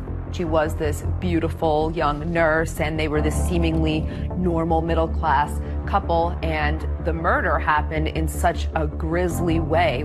The idea that this beautiful nurse could have actually killed her husband and then cut him up is just incredible. Of course, there were the salacious aspects. Mrs. Maguire is a registered nurse, and prosecutors say she had an affair with a doctor. She didn't fit the profile, I guess, of a murderer. Over the years, students and colleagues of ours have come to me and said, you know, Melanie McGuire proclaims her innocence and would love to tell her story. I started thinking, oh, maybe there is a little more to this case than what you just see on the surface. And then the idea of a podcast came up and I was all in. On Direct Appeal, we examine the murder conviction of Melanie McGuire following a highly publicized trial. Looking at the evidence that was presented and the evidence that may have seemed insignificant at the time, we form our own conclusion about Melanie's guilt. We here at ABC have our own history with the Melanie McGuire case. Back in 2007, ABC's Cynthia McFadden had the first on-camera interview with the mother of two on trial for murdering her husband. Who is the Melanie McGuire you hope the jury knows? The one who tried to take care of everybody, who didn't make the smartest decisions, but admitted to those mistakes to the people she trusted most, but did not admit what she's accused of. I have been incarcerated for 12 and a half, going on 13 years now. Do you still insist that you're innocent? Absolutely. You're sitting here a wrongfully convicted person. Correct. Absolutely. And what have those years been like? I tell people it's not as bad as you think in some ways, and it's so much worse than I could ever articulate in others. After all these years, I still feel hurt. I still feel bothered. I still feel like, how could somebody think that I did that? This whole saga begins on May 5th, 2004, with an odd discovery in Virginia Beach.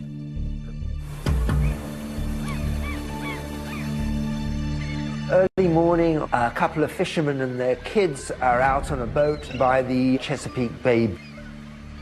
Me and my friend Don Connors was going to go out fishing, and we both had days off, and D, or Don, we called him D, he said keep his kids out of school, we were going to take them fishing. So everybody was excited. We went right out through this bridge here, and if you keep on going, you'll run right into the Chesapeake Bay Bridge Tunnel. The Chesapeake Bay Bridge Tunnel is about 17.5 miles long. It really is quite astonishing. It connects the eastern shore of Virginia to Virginia Beach. Has two tunnels for two shipping channels, and once you get on the other side, you go north, you're up into Maryland, Delaware, New Jersey. So we went out there and anchored off of Fisherman's Island, and we were just doing some fishing. And suddenly, one notices that a suitcase has floated by. We wheeled the boat around, pulled up alongside it. I immediately thought it probably blew off of a car, you know, and off the luggage rack or something. D and his son had reached over and were trying to pull it up in. It had some weight to it, so I stopped the boat, reached in and helped him pull that thing up in there. And laid it in the floor of the boat. They found a dark green Kenneth Cole suitcase in pretty good condition that was apparently part of a luggage set of 3. They put it on board, and the little boy with them is very, very excited. He thinks it's buried treasure, so he wants to open it. The contents were covered with a thick trash bag, like a hefty bag or something. And I said, uh-oh. I was a little bit nervous then when I saw the black bags in there.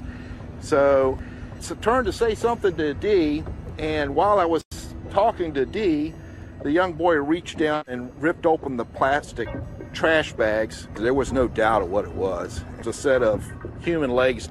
There's a pair of male legs from the knee down, look very fresh, and they recoil in horror.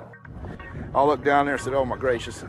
So I closed the bag back up, and I dialed 911. I was out on patrol in the Chesapeake Bay when I received a radio call. I made arrangements with him to meet me, and he transferred a suitcase over to my boat. I handed him the luggage, and he seemed surprised. He goes, what do you want me to do with that? And I said, open it up. I was pretty shocked. I'd never seen a suitcase with body parts in it before. There really wasn't any smell. They actually looked kind of fresh. The first suitcase being found was big news. It's not, a common find by any means, especially in this area. This is an alarming story. Everybody wanted to know who the man in the suitcase was. We kind of figured there had to be other suitcases with other parts in it. After the initial shock of them finding the suitcase, everyone was just waiting for what was going to wash up next.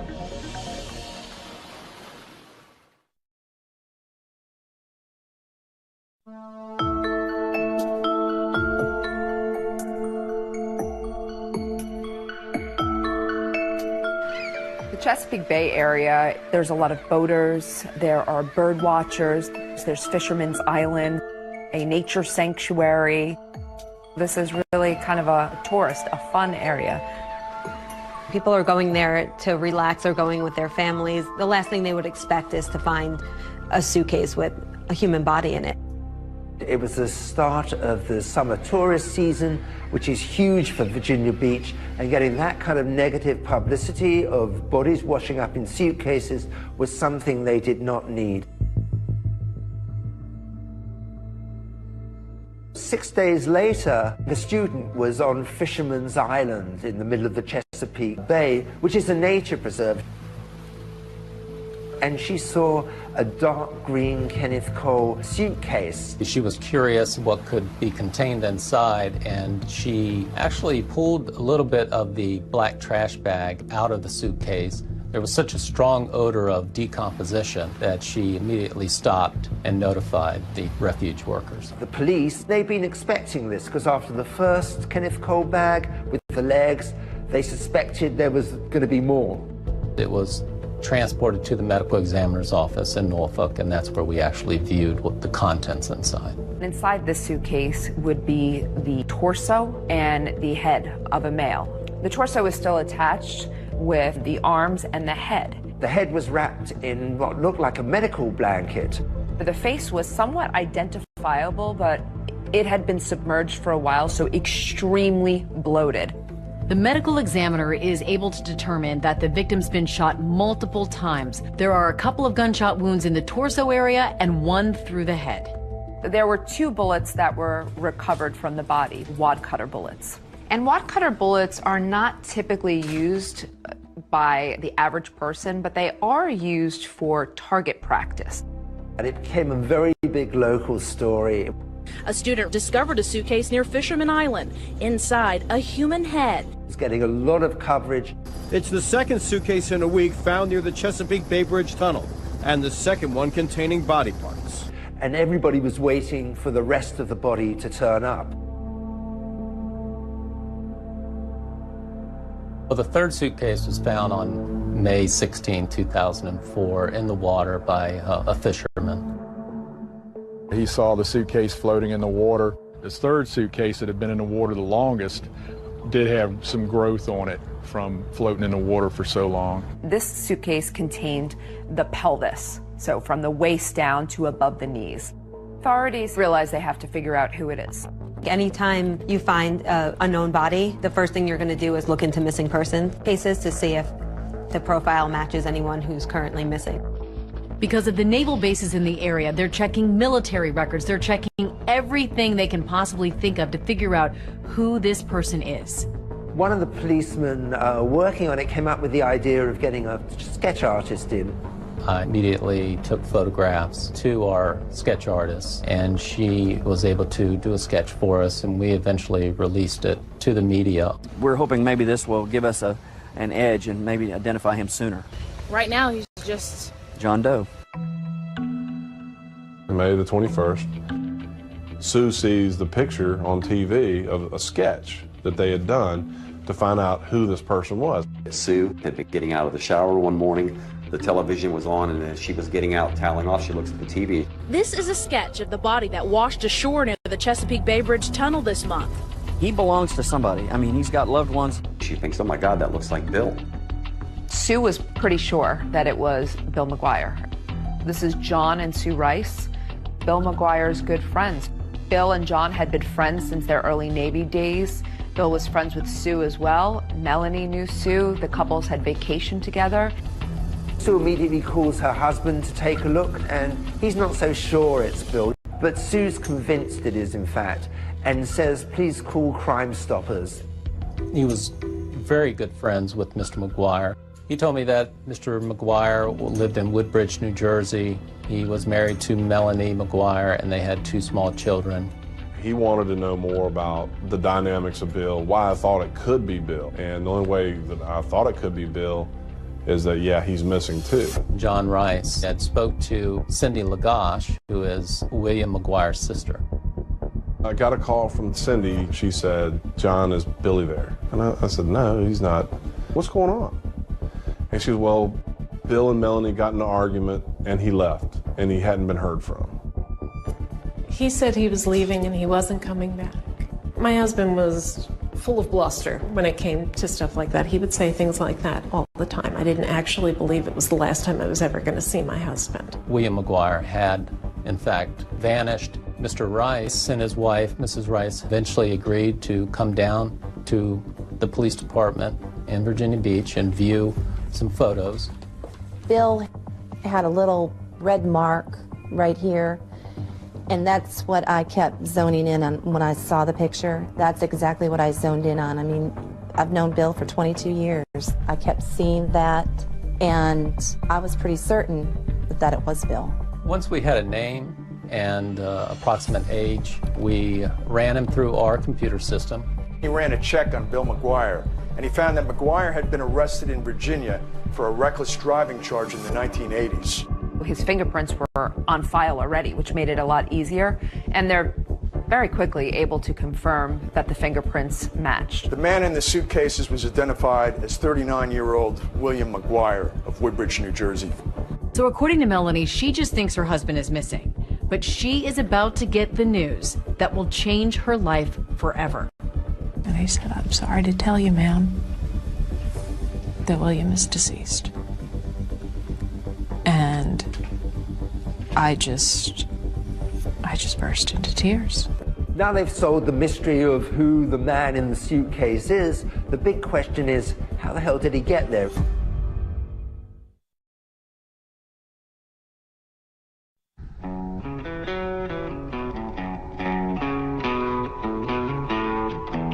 The Melanie McGuire story is centered around New Jersey.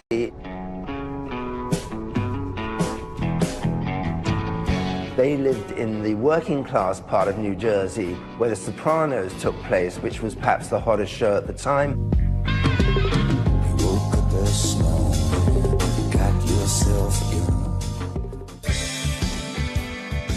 Melanie is a Jersey girl, born and raised there. Her parents are Linda and Michael Caporero. She's a great, great daughter, mother, friend, full of life, fun-loving, a good girl, never in trouble, never in trouble. Always trying to help people. She's working in the restaurants in Jersey. She's a waitress, and she met Bill McGuire. He was also a server. Bill was known as the rude waiter because he would speed people up in a jocular way, but they loved it, and he would ask for the rude waiter. What was he like? Funny, clever. He had a big heart when he wanted to. He wanted all the right things. He was very, very loyal. He was a tremendous friend. When I first met Bill, I didn't know what to make of him because he was really a practical joker and whatnot, and I thought, well, this guy could probably get on somebody's nerves with all this. But he was so funny, he just kind of overcame whatever resistance you might have to him. Melanie was a fertility nurse when I met her. Just so caring, so nurturing. She was working with women who were going through really tough times, trying to get pregnant. She was very compassionate, and her patients really loved her. What made you a good nurse? Type A personality. The way I looked at it, I was not going to be happy with anything less than the total comfort level of my patients. In 1998, Bill called John and I and told us that he wanted to bring Melanie down to meet us.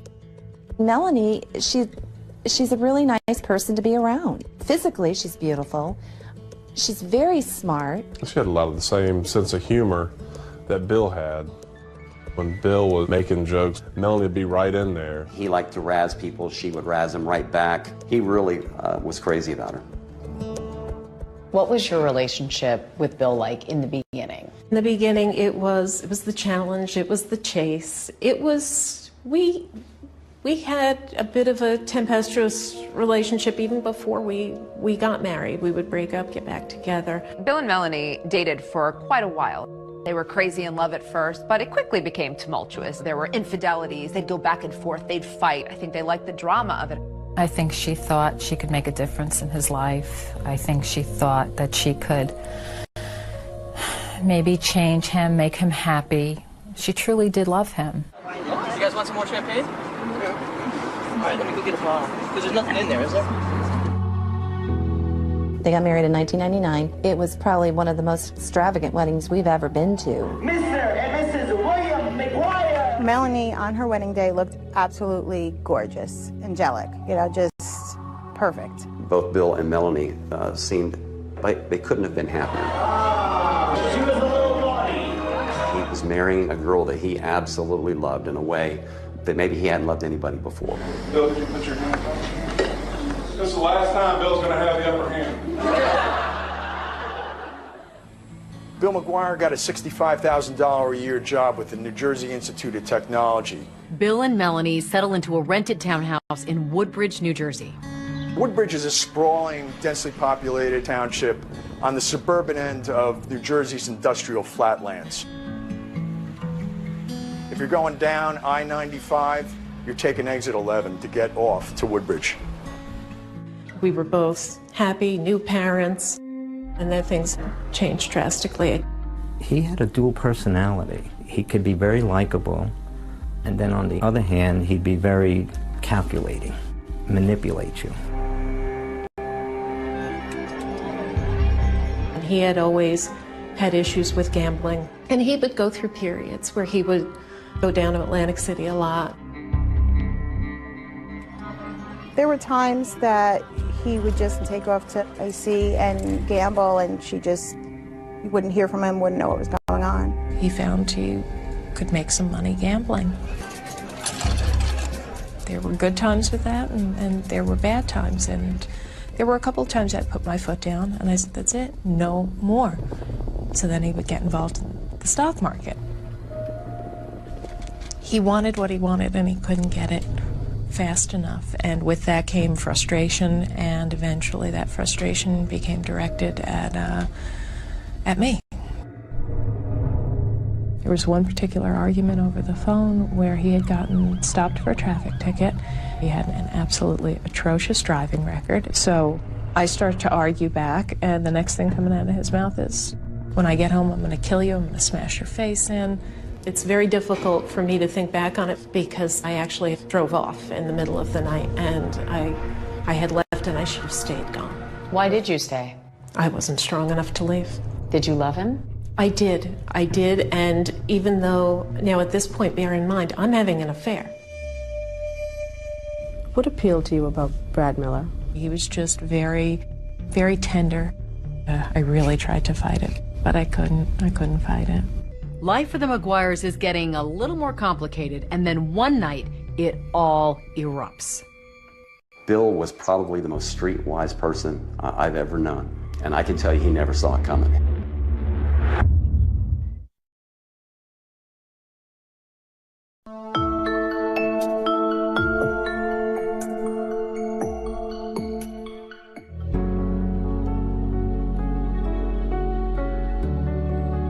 Melanie is loving, caring, funny, considerate. We just clicked right away, to the point that I asked her to be in my wedding when I got married. Love is always patient and kind. It is never jealous. Love is never boastful or conceited, and is not resentful. Love takes no pleasure in other people's sins, but delights in the truth. In June 2001, the McGuires were already married for a few years. And even though there was some friction in the marriage, Melanie McGuire decided to have another child. Little does her husband know just how ill-timed this pregnancy is. Not only is Melanie about to have their second child, she's also having an affair. Dr. Bradley Miller was a partner in RMA Associates, and Melanie was working as one of his nurses. He was so kind. I'd come back to my desk after a long meeting with a patient, and there'd be lunch sitting on my desk waiting for me. You know, there was always a little bit of flirtation, banter back and forth. Melanie was about 38 weeks pregnant, and things changed between her and Dr. Miller. I was about to go out on maternity leave, and I was sitting actually in his office at his desk. I just mentioned I have a pinched nerve in my neck, and he put his hands on my shoulders and started to rub my back. I really tried to fight it because this was not going to be good. This was not going to be good for anybody, but I couldn't fight it. After Melanie came back from maternity leave, she and Dr. Miller started a full-blown affair, and it seemed like they were falling in love with each other, although they were both married with young children. Shortly after my second son was born, that's when things began the final descent downhill, if you will.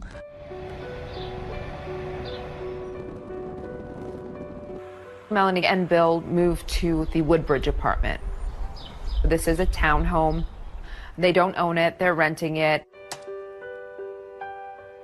He was constantly looking at homes. He wanted to end up buying a house before he turned 40. He did want to move down here to Virginia Beach.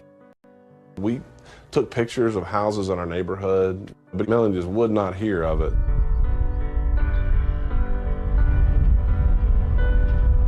They ended up putting a really sizable deposit down on a very nice home in New Jersey.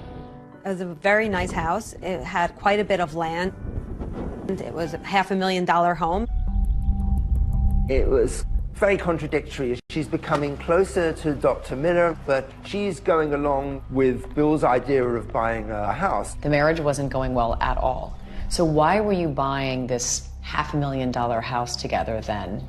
The idea for me was we had a chunk of money, cash, that we were putting down on this house.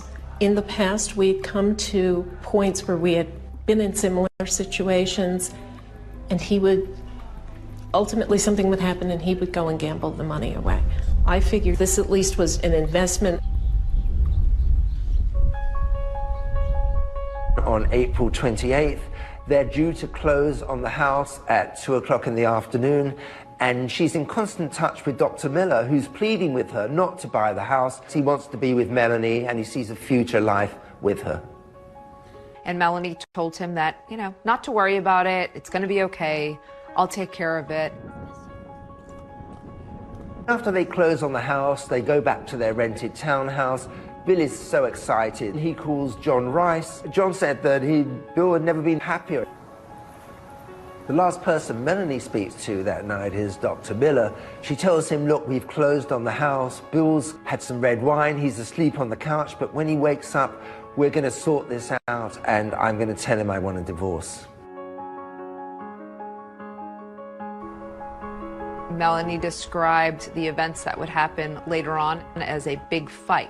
You and Bill had a horrible fight, yes? Correct. We fell asleep on the couch, woke up early morning hours, and it was never a bad time for an argument. We're talking probably 3, 4 o'clock in the morning. And it starts on the house. I settled for that house. The hell are you talking about? You settled for that house. It's a $500,000 house. That's not what I wanted. Melanie says that Bill turned around and said, what I really wanted was a house in Virginia for cheaper, but you refused to let us do that, and so I have to settle. And she says this turns into a very heated argument. From there, things became more physical. How physical? In what way? He shoved a dryer sheet in my mouth. He had a thing about dryer sheets. The story that Melanie tells about a fight that seems to escalate over a dryer sheet is the same story she told us back when we first spoke with her. We're still arguing, and there's the laundry basket, and there's a dryer sheet just hanging out of one of the baby's sleeves. He hated them. He thought it was lazy that I wouldn't stand there and put in the liquid fabric softener, and yeah.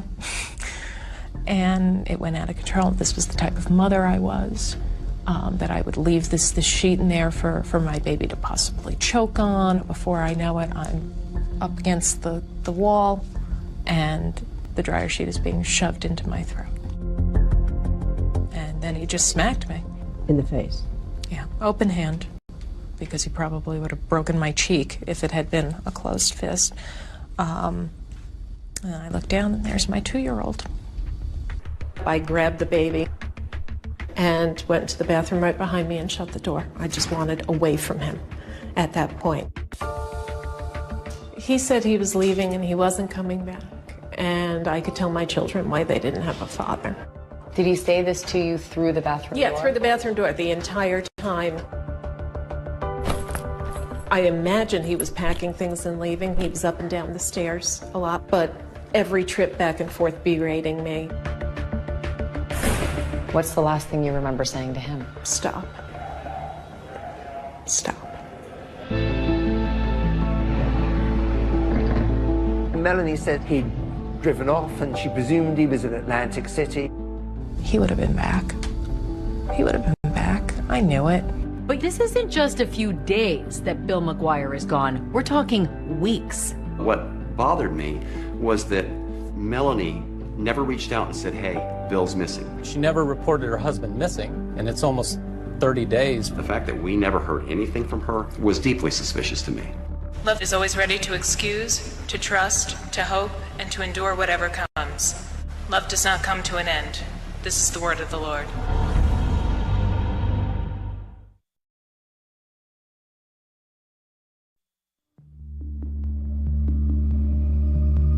In the early morning hours of April 29th, 2004, Melanie McGuire said that she and her husband Bill had a violent fight and that he left and she never saw him again.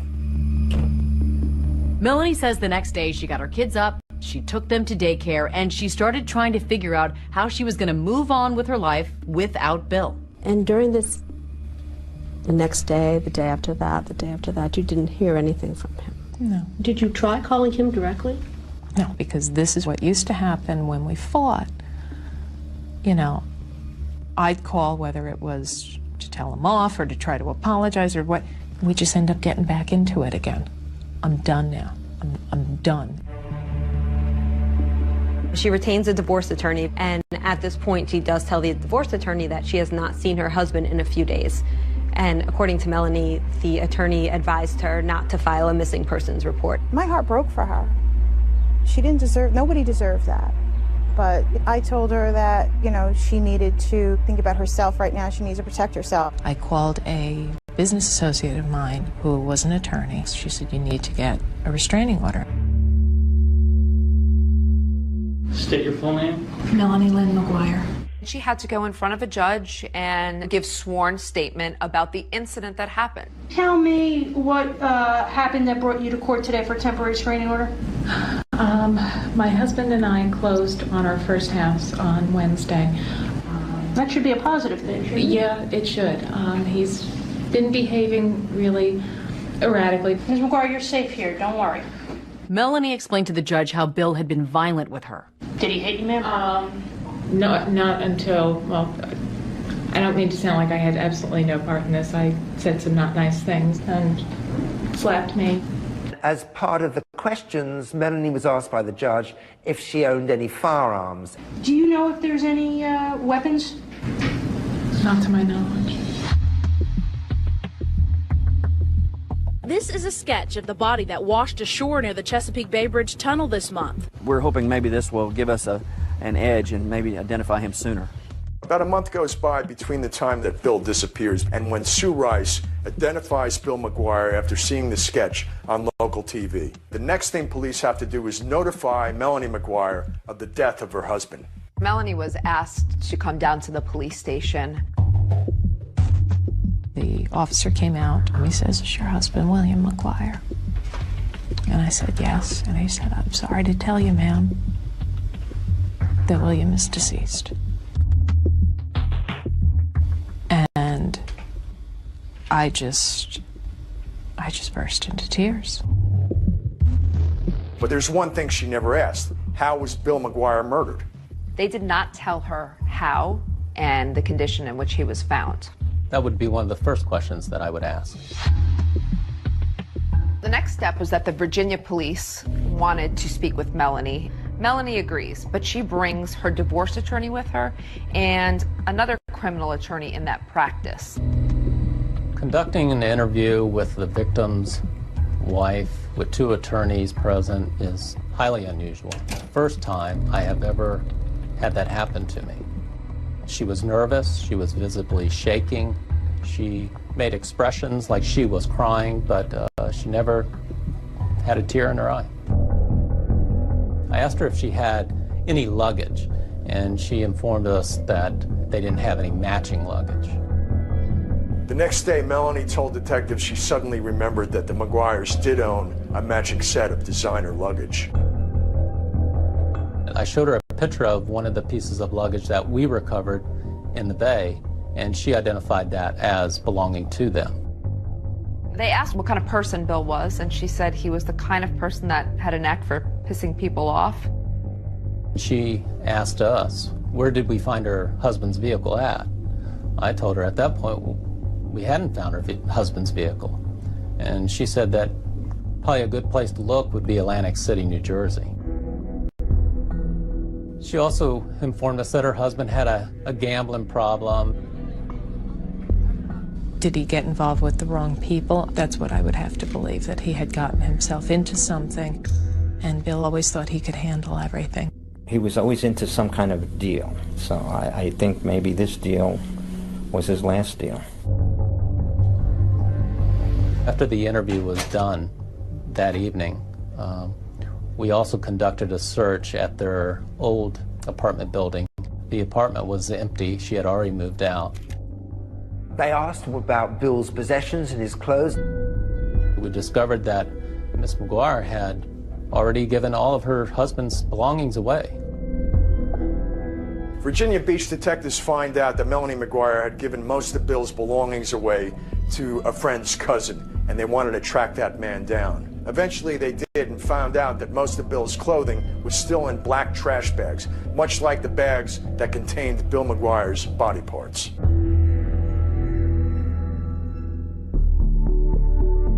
The garbage bag, by sight, looked identical.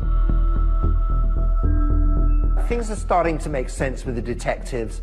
There's black trash bags, and there was also the hospital blanket that the head was wrapped into. And they're thinking, well, Melanie McGuire is a nurse. That's kind of an odd coincidence. At Melanie's suggestion, detectives start to search Atlantic City for Bill's car. And lo and behold, that's exactly where they find it.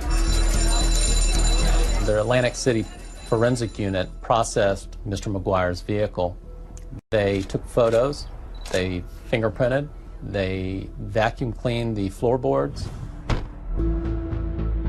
The body was released to Melanie on a Tuesday. Immediately she had him cremated.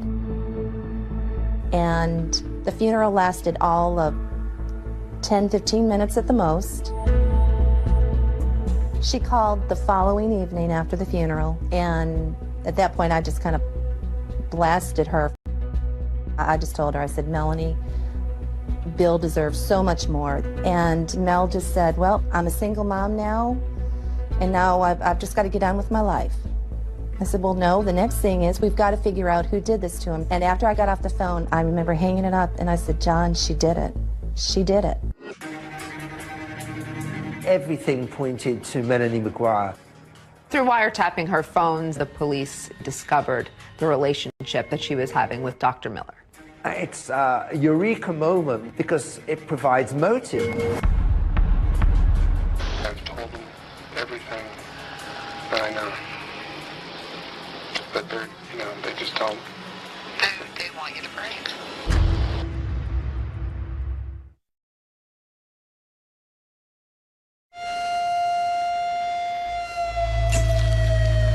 What's the last thing you remember saying to him? Stop. Stop. People like to believe that someone was capable of committing this type of murder. Accused of cutting up his body and throwing it into the Chesapeake Bay. That the person who did that would look like a monster.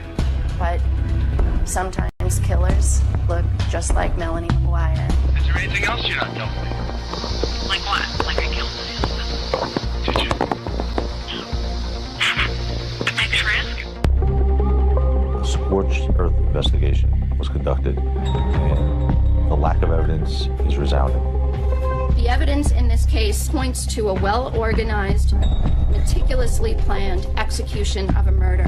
Computer searches that said how to murder someone, how to poison someone, basically multiple searches about how you kill someone. I don't get to be an evil genius and an idiot at the same time. I believe that Melanie was wrongfully convicted. Who do you think killed your husband?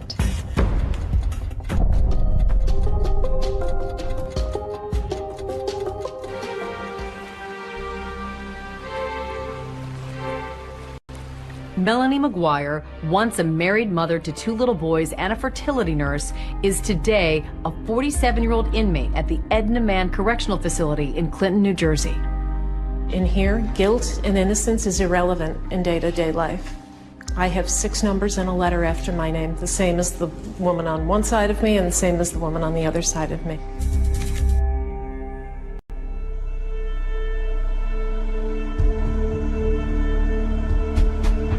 After Virginia Beach exhausted their investigation, they realized all signs pointed north to New Jersey. My name is Patty Prezioso. I was the lead investigator in the Melanie McGuire investigation and prosecution. Patty Prezioso was a very driven and highly successful Assistant Attorney General in New Jersey. You let the evidence guide you and you follow it until it's clear what happened. She was extremely competent, and it was obvious. The task force had local police, state police, the Attorney General's office. They decided to treat this case with top priority. It was clear that he had been shot, and trying to find out if any of the people close to Bill owned a gun was a top priority.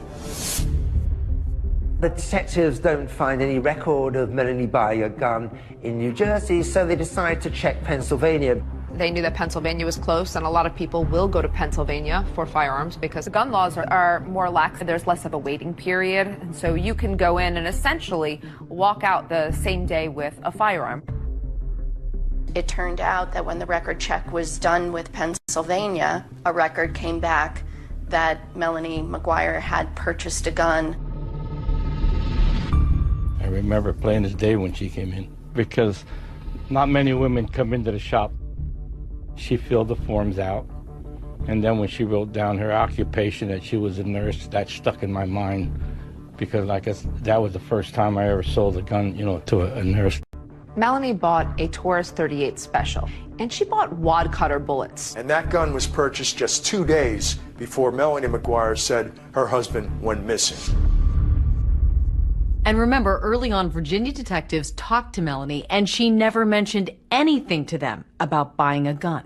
I had informed my attorneys of the purchase of the gun, and they said, well, if they ask, don't lie, but don't offer any information. And they never asked about a gun. Melanie bought the gun because Bill wanted her to buy the gun. She could get it, he wanted it. What he wanted, he got. Because Bill McGuire had a felony conviction stemming from his horrendous driving record, he was barred from purchasing firearms. You say your husband asked you to purchase the gun, but you purchased a gun just 2 days before your husband went missing. Of course, it's a coincidence. However, he was on me for a while about that, about trying to get that. And if something was happening, if he was in some sort of trouble, that may very well have been the reason why he was so intent on getting it. Once the police really honed in on Melanie, they began wiretapping her phones. Hello. Hi. The surveillance was so intense that over a 40-day period, they recorded 500 hours of her phone calls. Every time you get your head back above water. Yep. And that hand reaches out from beyond the grave. A lot of those calls were very cryptic. Hey. How you doing? I spoke to, what's his name, about shipping? Alex. I didn't want to say name. Do you understand what I'm saying? Yep. She used the phrase a lot, being cut off at the knees. At least meet with a lawyer ahead of time who might cut it off at the knees. Doesn't that look suspicious? It doesn't matter what it looks like. She was a little salty. That was her personality, though. She was a Jersey girl. A lot of them were to her boyfriend, Dr. Bradley Miller. It was very clear right from the beginning that the relationship with Dr. Miller was different. There was a change in her voice. It was a softer tone. It's a eureka moment when they realize that she's having an affair because it provides motive. Dr. Miller also becomes a suspect. So one night when Dr. Miller was leaving work, he was going to his car. The detectives came out to confront him. Dr. Miller was adamant that he had nothing to do with any crime and he didn't know anything about this. And so I think the police said, well, prove it. You know, if you're willing to wear a wire, we'll believe you. It is now 2:30 p.m., May 31st, 2005. Brad Miller making an outgoing call to Melanie McGuire. Hello? What's up? I've told them everything that I know. But they're, they just don't. They want you to break. I mean, if you want us to stick together, I gotta know everything now. Before this goes any further. What do you mean you have to know everything now? I mean, there's no other secrets between us, right? That I can think of. You swear you had nothing to do with us? Yes. And your children's lives. Because I'm standing by you. Yes. In those intercepted phone calls, another friend she was speaking to was Jim Finn. Melanie met Jim Finn in nursing school, and Jim admittedly had a crush on Melanie. But once she left nursing school, she never talked to him again. That was it until February 2004, and she suddenly got in touch with him again. When she needed something, he was someone that, she could manipulate. And she knew he was a lover of guns. The police also approach Jim Finn because they find that before Bill disappeared, she's been talking to him about the firearms. She said to him, hey, I need to talk to you. There's some weird stuff going on here, and Bill is acting weird. Jim, who really still holds the torch for Melanie, and Melanie knows that, says, well, maybe you should get a gun to defend yourself. Investigators pick up Jim Finn, who also allows them to record his conversations with Melanie. And once they hear what's on those calls, they're satisfied Finn knew nothing about the murder. The reason I didn't you about buying a gun is because my husband wanted one. He wanted one? Yes. Not only did he want one, I bought one for him. Why didn't you tell me? At the time the detective spoke to Jim Finn, he had no idea that Melanie McGuire had purchased a gun. He was surprised. Is there anything else you're not telling me? Like what? Like I killed my husband. Did you? No. But thanks for asking. Melanie never wavers on whether or not she was involved. It is always a hard no. I want you to tell me the truth. I'm telling you the truth. I did not do it.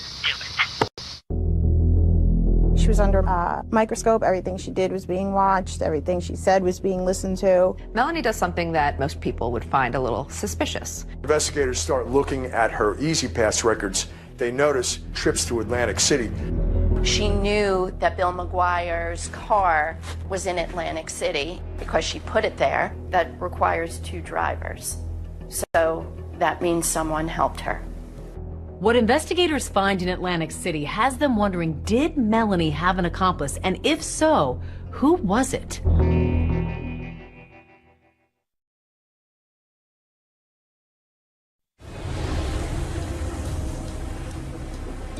The next set of clues in the mystery of who killed Bill McGuire leads investigators to a 170-mile stretch of toll road, the Garden State Parkway. With Melanie now the prime suspect, detectives start pulling her records. They try to track her movements in the days around her husband's disappearance. And one of those is her E-ZPass statement. So when investigators start looking at her E-ZPass records, they notice that there were charges for 2 trips to Atlantic City. On April 30th, 2004, just 2 days after the fight Melanie said that she and Bill had, Melanie does something that is very odd and most people would find a little suspicious. I'm starting to become more actively angry at him. And I'm thinking, that son of a bitch, I know where he is. According to Melanie, she decides that he's probably in Atlantic City gambling, so she's going to drive down there and she's going to look for his car. Absolutely not rational, but get in the car and go down there. And I'm driving down, and I take the first pass on this highway, and I see a dark sedan. There's no way. There's no way. And lo and behold, there it is. Once Melanie spots Bill's car from the highway, she decides she's going to move his car. Melanie says in the past, when they're angry at each other, it's a way of messing with each other, I guess you could say. Pull off onto a little side street, and I parked my car, and it was like Mission Impossible. Scooted up to the car, got in, started it, and drove away. And where'd you put it? What I believe to be the Flamingo Hotel. What Melanie said was, I was going to move his car to the seediest part of town, the most annoying for him to find.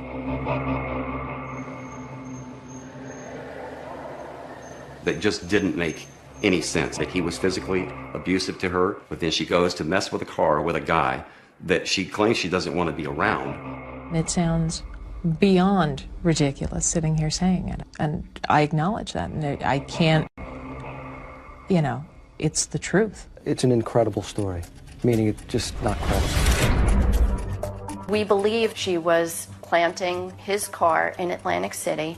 She was trying to create an illusion that Bill McGuire was still alive. That requires 2 drivers. So certainly that means someone helped her. Someone had her Pathfinder, and she was driving Bill McGuire's car. They put the car at the Flamingo Hotel, and then she went home with the person driving her car. And investigators thought they'd struck pay dirt when they discovered that hotel's parking lot had surveillance cameras. In truth, of course, the footage did not capture who the driver was.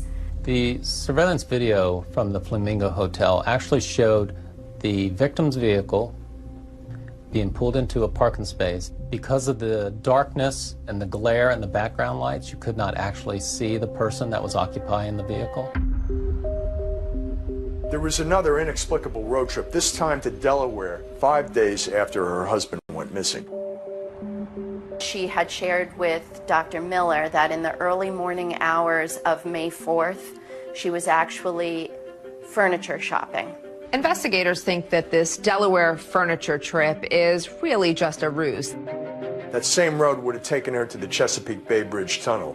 Normally, someone would take the New Jersey Turnpike to go over the Delaware Memorial Bridge, picking up Route 13, which runs south to the Chesapeake Bay Bridge and Tunnel. Patty Precioso says that Melanie actually left the night before from New Jersey, drove Bill's remains to Virginia. We believe that that was when she took the suitcases with Bill's remains and got rid of them in the Chesapeake Bay.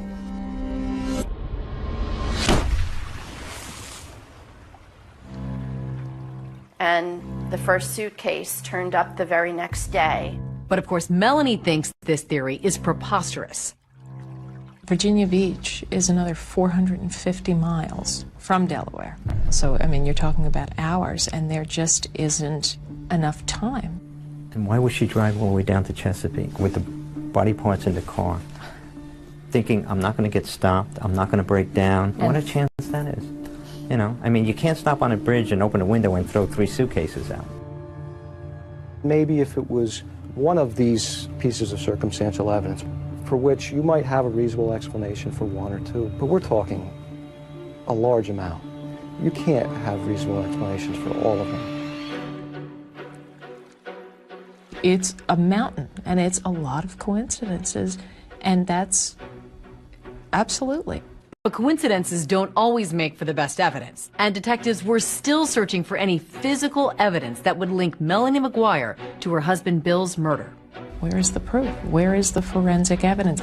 The task force is convinced that Bill was murdered and dismembered at their townhouse in Woodbridge, so they concentrate on that. They went back 4 to 5 times to search for any evidence. They did everything that you would typically think of, right? They brought in the luminol, pulled down parts of the walls, they pulled out the piping, pulling floorboards up. They really turned this place upside down a number of times. They were trying to find bullets, traces of blood, and nothing ever came up. Couldn't find any forensic evidence whatsoever to establish that this was a crime scene. I don't know how you would dismember a body and effectively clean that up. Despite that glaring lack of physical evidence, investigators still believe the circumstantial evidence is enough, and they arrest Melanie McGuire. So surreal. A day like any other, getting the kids off to daycare. We surveilled her to the school, waited for her to drop her children off. Walking out of the building, I'm not even off the curb. Melanie McGuire, can you come with us, please? I knew. 2 years and 10 months after the first suitcase washed up, the trial against Melanie McGuire commences in Middlesex County, and it was a sensation. The evidence will show that while Bill was engrossed in purchasing the house, the defendant was very busy planning his death. There is no proof that Melanie McGuire murdered her husband. The prosecutor said either Melanie McGuire is guilty or she's the unluckiest woman in the world.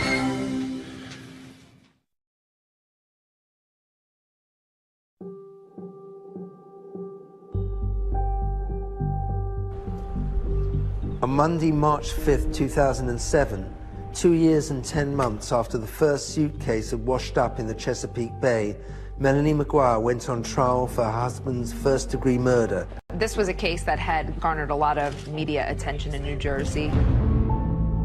It had all the elements that it was going to be a salacious trial. The judge let us know that the trial was going to be televised. Let's bring a couple of experts into the conversation to help us sort through yesterday's evidence. It made people act differently. I think Melanie loved the idea that she was the center of attention. She seemed very relaxed, much more relaxed than I would have been.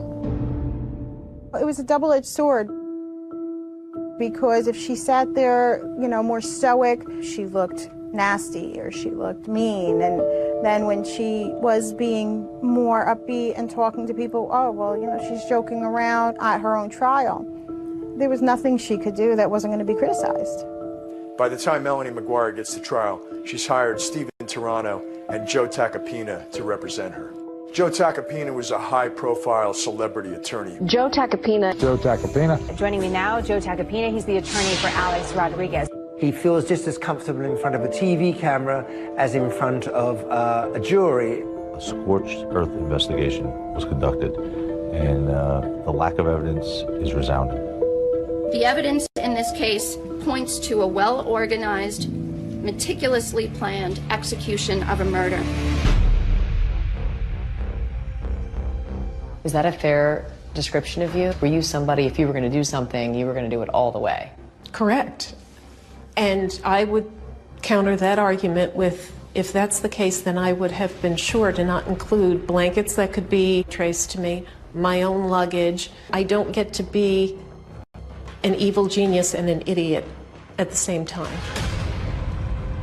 They're not going to be able to tell you where William McGuire was killed, how he was killed, when he was killed.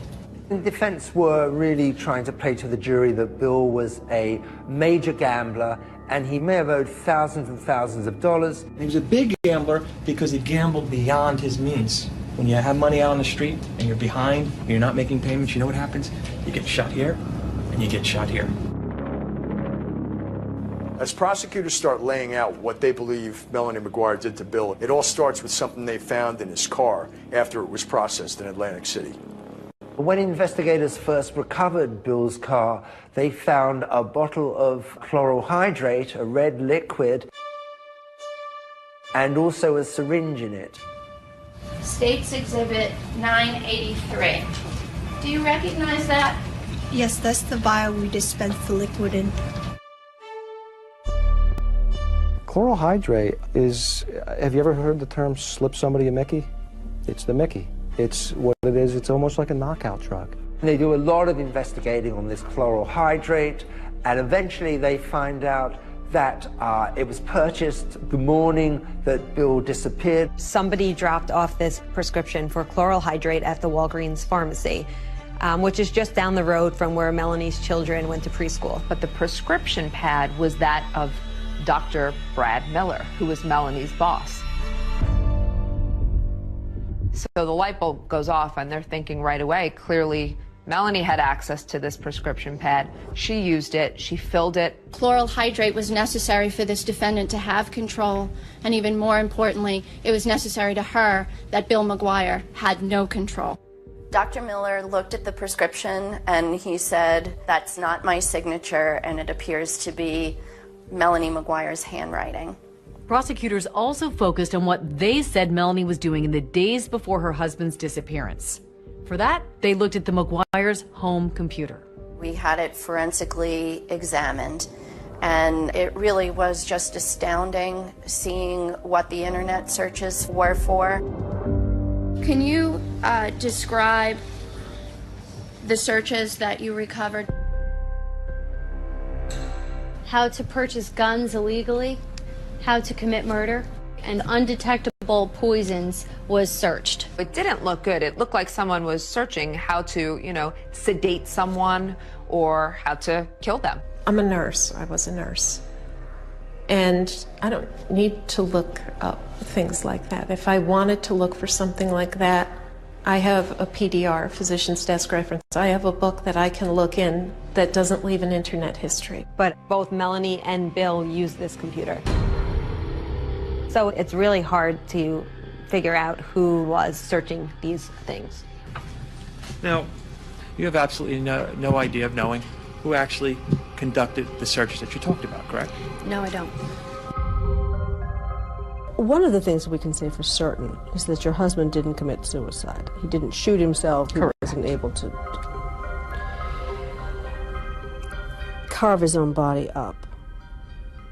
And yet there's a suggestion from the defense that some of the online searches were things that he was in fact doing, not that you were doing. It wasn't me.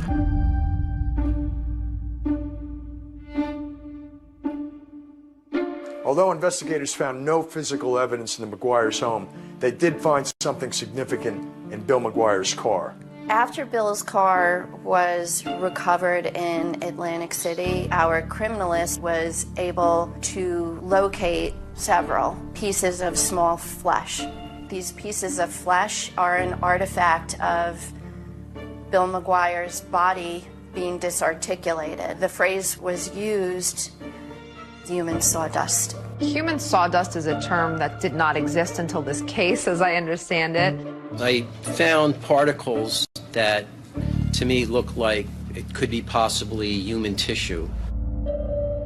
DNA results indicated that the flesh belonged to Bill McGuire. What this really was a few pieces of microscopic skin cells that were a little bit deeper than the skin we passively shed. Could those tissues, the tissue that you looked at, be shed from a live human being? It cannot be shed from a live human being. It's not a typical shedding process at all. Their theory was that this nurse, who was kind of so meticulous, had somehow just forgotten to wipe the bottom of her shoes, that she accidentally tracked these human sawdust particles of Bill's body from the house to the car. Thank you, Your Honor. There were 81 witnesses in 7 weeks. Good morning, Dr. Miller. Morning. Dr. Miller was the testimony that everyone was most anticipating. He was going to be the big star of the trial. I was having an affair, and my whole life turned upside down. Were you in love with the defendant?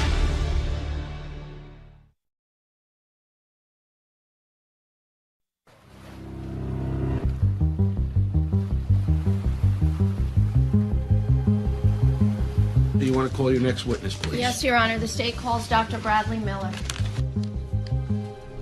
The most anticipated day of this trial is when the man who Melanie McGuire had a 3-year affair with, Dr. Bradley Miller, took the stand. Everybody knew that that was the prosecution's star witness, and the court was filled. And when you saw him, what was your feeling? How could you? How could you?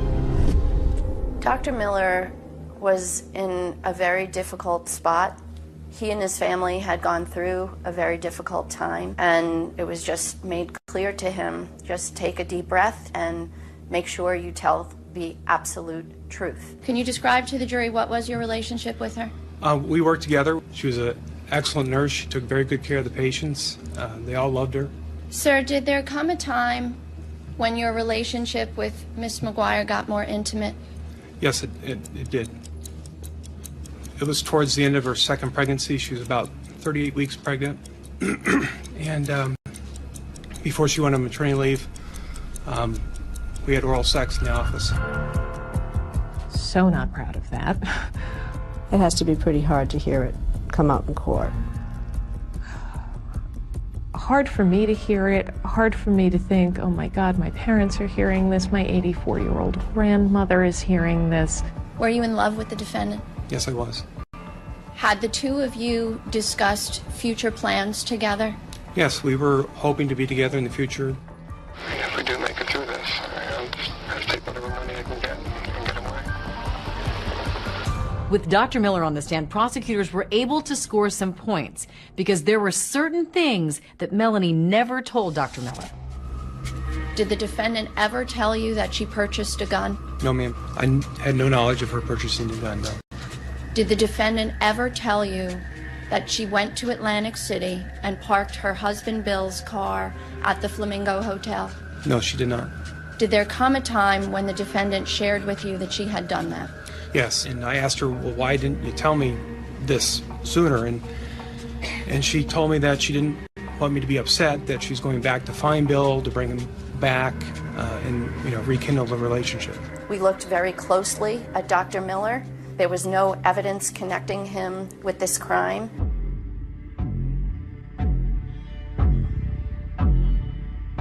This is in reference to consensual recordings between Brad Miller and Melanie McGuire. You agreed to consensually record a conversation with the defendant. Yes, I did. Prosecutors really wanted the jury to hear those intercepted calls so they could get a sense that maybe her desire to be with him was the motive for the murder. During the calls, Dr. Miller spoke about their future together, probably prompted by detectives. After a divorce, and she gets half the money, I mean, it'd still be something to live on. The understanding between us had always been that the children came first. And he starts talking about divorce and a future and moving forward, and I even say on the tape, why are you talking like this all of a sudden?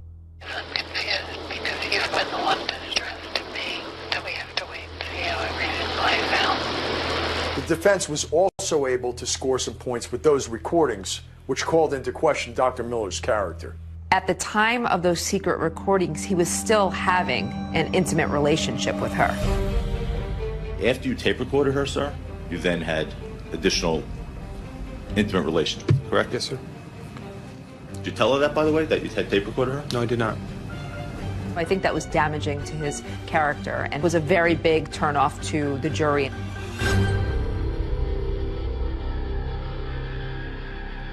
Have you ever had contact again with Dr. Brad Miller? No. No. After the day he testified, I haven't laid eyes on him since. You have no desire? It's tough. That was a tough betrayal to swallow. What matters is whether the state, and the burden is on me and I welcome it, whether the state has proved each and every element beyond a reasonable doubt. When you combine the computer searches, the prescription for chloral hydrate on prescription pads that the defendant used, and then you have the victim found inside their matching luggage, the bullets consistent with the gun that she purchased. It was a mountain of evidence. There's no question in my mind that she did it.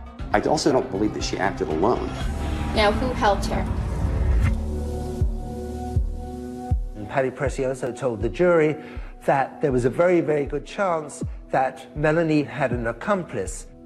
Although he was never charged, investigators took a hard look at Melanie's stepfather, Michael Caporero. The prosecutor needed somebody, so they focused in on me. Anything they wanted, we gave them. We gave them DNA, we gave them hair samples. I had nothing to do with anything involving that crime. You don't need the precise when. You don't need the precise where. You don't have to find that she pulled the trigger. You don't have to find that she had hands-on physically in regards to his death. Well, boy, that leaves a lot of speculation out there for the jury. You can't guess someone into prison for the rest of their life. The jury goes into deliberation, and Melanie and her family are waiting on pins and needles. I was very concerned. I think we all as people like to believe that if someone was capable of committing this type of murder, that the person who did that would look like a monster. But sometimes killers look just like Melanie McGuire. The day the verdict was read, the atmosphere in the courtroom was just electric. Has the jury reached a verdict in this case? Yes, Your Honor. How do you find as to the count of the indictment charging Melanie McGuire with the murder of William McGuire? Guilty. I just remember seeing her collapse. I remember grabbing Joe's arm, and I remember feeling my legs just kind of go out from under me. She's alternating between I didn't do it, and my babies, and referring to her two children.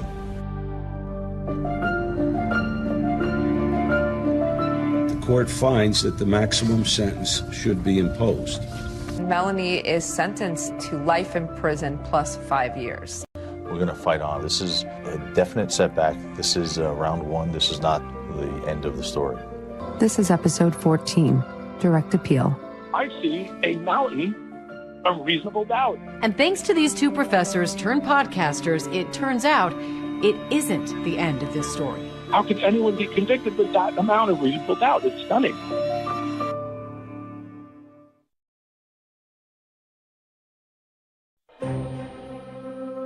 After sentencing, Melanie McGuire was taken to the Edna Mann Correctional Facility in Clinton, New Jersey.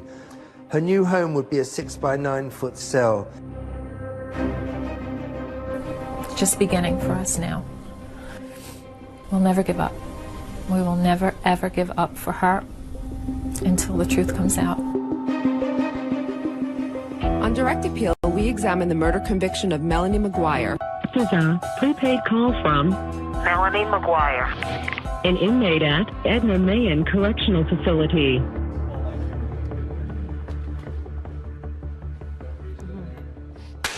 All right. Obviously, Melanie's been convicted. She's exhausted all of her appeals at this point. So how did the idea for this podcast come about? Melanie McGuire was looking to speak with someone about her story because she had done really poorly in the court system, and I think she was frustrated. And after visiting with her the first time, I was like, this is a story. This is important. I expected the worst, and what I got was just one step shy. They give the verdict, parole eligible at the tender age of 101. It was very difficult. It was reliving it. This was the first time somebody was basically saying, we hear you. What'd you say? Let's get to the juicy part. I want to know, do you think she is innocent or guilty? In the end, I believe that Melanie McGuire was wrongfully convicted. So you believe an innocent woman is behind bars right now? Absolutely. I believe this is a case of a wrongful conviction. So let's talk about some of the questions you raise in your podcast, and let's begin with the gun. The gun to this day has never been recovered. One of the key witnesses for the prosecution was a forensic ballistic expert. So these are two discharge bullets. They're referred to as a 38 caliber lead wad cutter bullet. Is it possible that the gun Melanie bought is not actually the murder weapon? I think it's probable. No one plugged the serial number of my gun into a website to find out what the specifications were. Apparently each gun makes something called lands and grooves. Lands and grooves are rifling characteristics that are machine pressed into the barrel of a gun. And when the bullet passes through the barrel, the same number of lands and grooves are going to be imprinted essentially onto that bullet. There were 5 lands and grooves that my weapon was said to have made based on the company's website. The bullets that came out of my husband had 6 lands and grooves. It was a mistake on a gun manufacturer's website. We were not gathering evidence from a gun manufacturer's website. The evidence that was at trial was from ballistic experts. But the website was updated. It was. After this trial to incorporate the possibility Of that 5 it or could 6 have lands. 5 or 6. I thought that was questionable. I think it's very questionable that for years historically it says one thing and then it's updated right after. Let's talk about the garbage bags. The prosecution had an expert that said that the garbage bag in which Bill's body was found in was consistent with the garbage bags that came from Melanie's apartment. You can see these lines here. There's a straight line here, there's sort of a smooth line. There's also 2 other lines close together in basically the exact same position. This indicates that these 2 bags were made at the same facility on the same line within a very close proximity of time. He ran tests, but he didn't do all the tests that you actually need to definitively say whether these bags matched. Even his own data shows that they probably weren't the same bags. Well, there are always other tests that can be done in any analysis. Based on the testing we had conducted and the results that I observed, I felt competent at that time to conclude that the bags were produced during the same run. They put on a really good show. And I think when you have props, 2 garbage bags, oh wow, those do look alike. And so what the jurors are listening to sounds like fact, when in reality, it's just someone's expert opinion. There is something else that's significant that you think the jury should have heard more about that was found inside those suitcases. If you look through the lab reports, page upon page upon page, white hair, brown hair, black hair, animal hair. I think that's indicative that there was animal hair where the dismemberment took place of Bill's body. You mentioned that you found some animal hairs. Did you find anything that you considered of evidential value? No. And they looked high and low to connect Melanie to some pet. And once they found that there was no way to connect Melanie to these pet hairs, it became not of evidentiary value. Why is that? Simply because they don't match your suspects? Those hairs should have been tested because that's a huge question mark. Melanie did not incapacitate, shoot, use a saw to dismember her husband. You know how hard it is to cut through bone? It is physically exhausting. And also, if the crime scene didn't happen there and she's home with her children all night, where is this happening? There are just too many holes in this story. In this case, with the mountain of evidence against her and a very complex plan, I submit to you it's amazing we know as much as we do. This was a murder trial.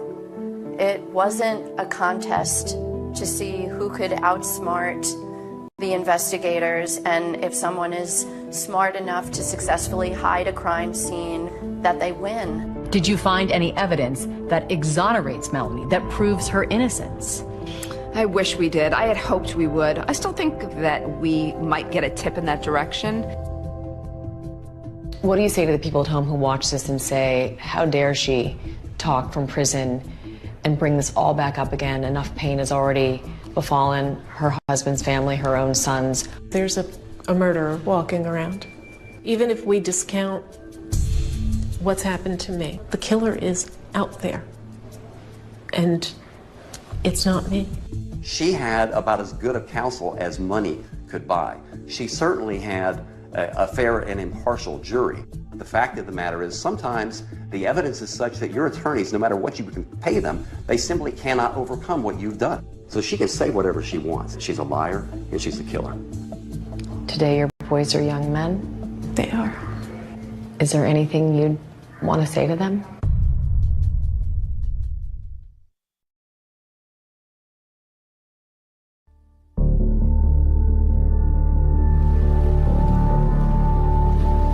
There will always be questions about this case that we may never have the answers to, like if Melanie McGuire did kill her husband, why did she drive more than 300 miles to get rid of his remains in the Chesapeake Bay? His friend John Rice has a theory. Bill did want to move down here onto Virginia Beach. After a time, he gave up on that idea. So it almost seemed like a vindictive thing on her part to drive him down. Oh, you want to go to Virginia Beach? Here you go. Why was it important for you to tell this story on your podcast? A lot of people who are convicted, they'll go through the appeals process, but they won't prevail. If we can investigate this, provide any type of assistance, we're possibly remedying some of the harshest parts of our system. There are times when podcasts and media can shine a light where what the government did was not right. This is not one of those cases. A 39-year-old man lost his life before he got to see his children grow up. You have 2 little kids. Yep. That's the hardest part. Knowing that when I see my children, when I hug them goodbye, it could be the last time. Ultimately, the courts would award custody to Bill's sister, Cindy Lagoche. Melanie has had no contact with them. Today your boys are young men. They are. Is there anything you'd want to say to them? Make up your own mind. Don't accept what you're just being told on the surface. Dig. What is your level of hope that one day you might walk out of here? I'm terrified to hope, because to have it thwarted in here, it's absolutely soul-crushing. Bill McGuire was the father of 2 small children. He was a brother, he was a friend, and his life got cut short. I think Bill deserves to be remembered as a fantastic friend, a dad who loved his boys. He didn't deserve this. Nobody deserves that. No one.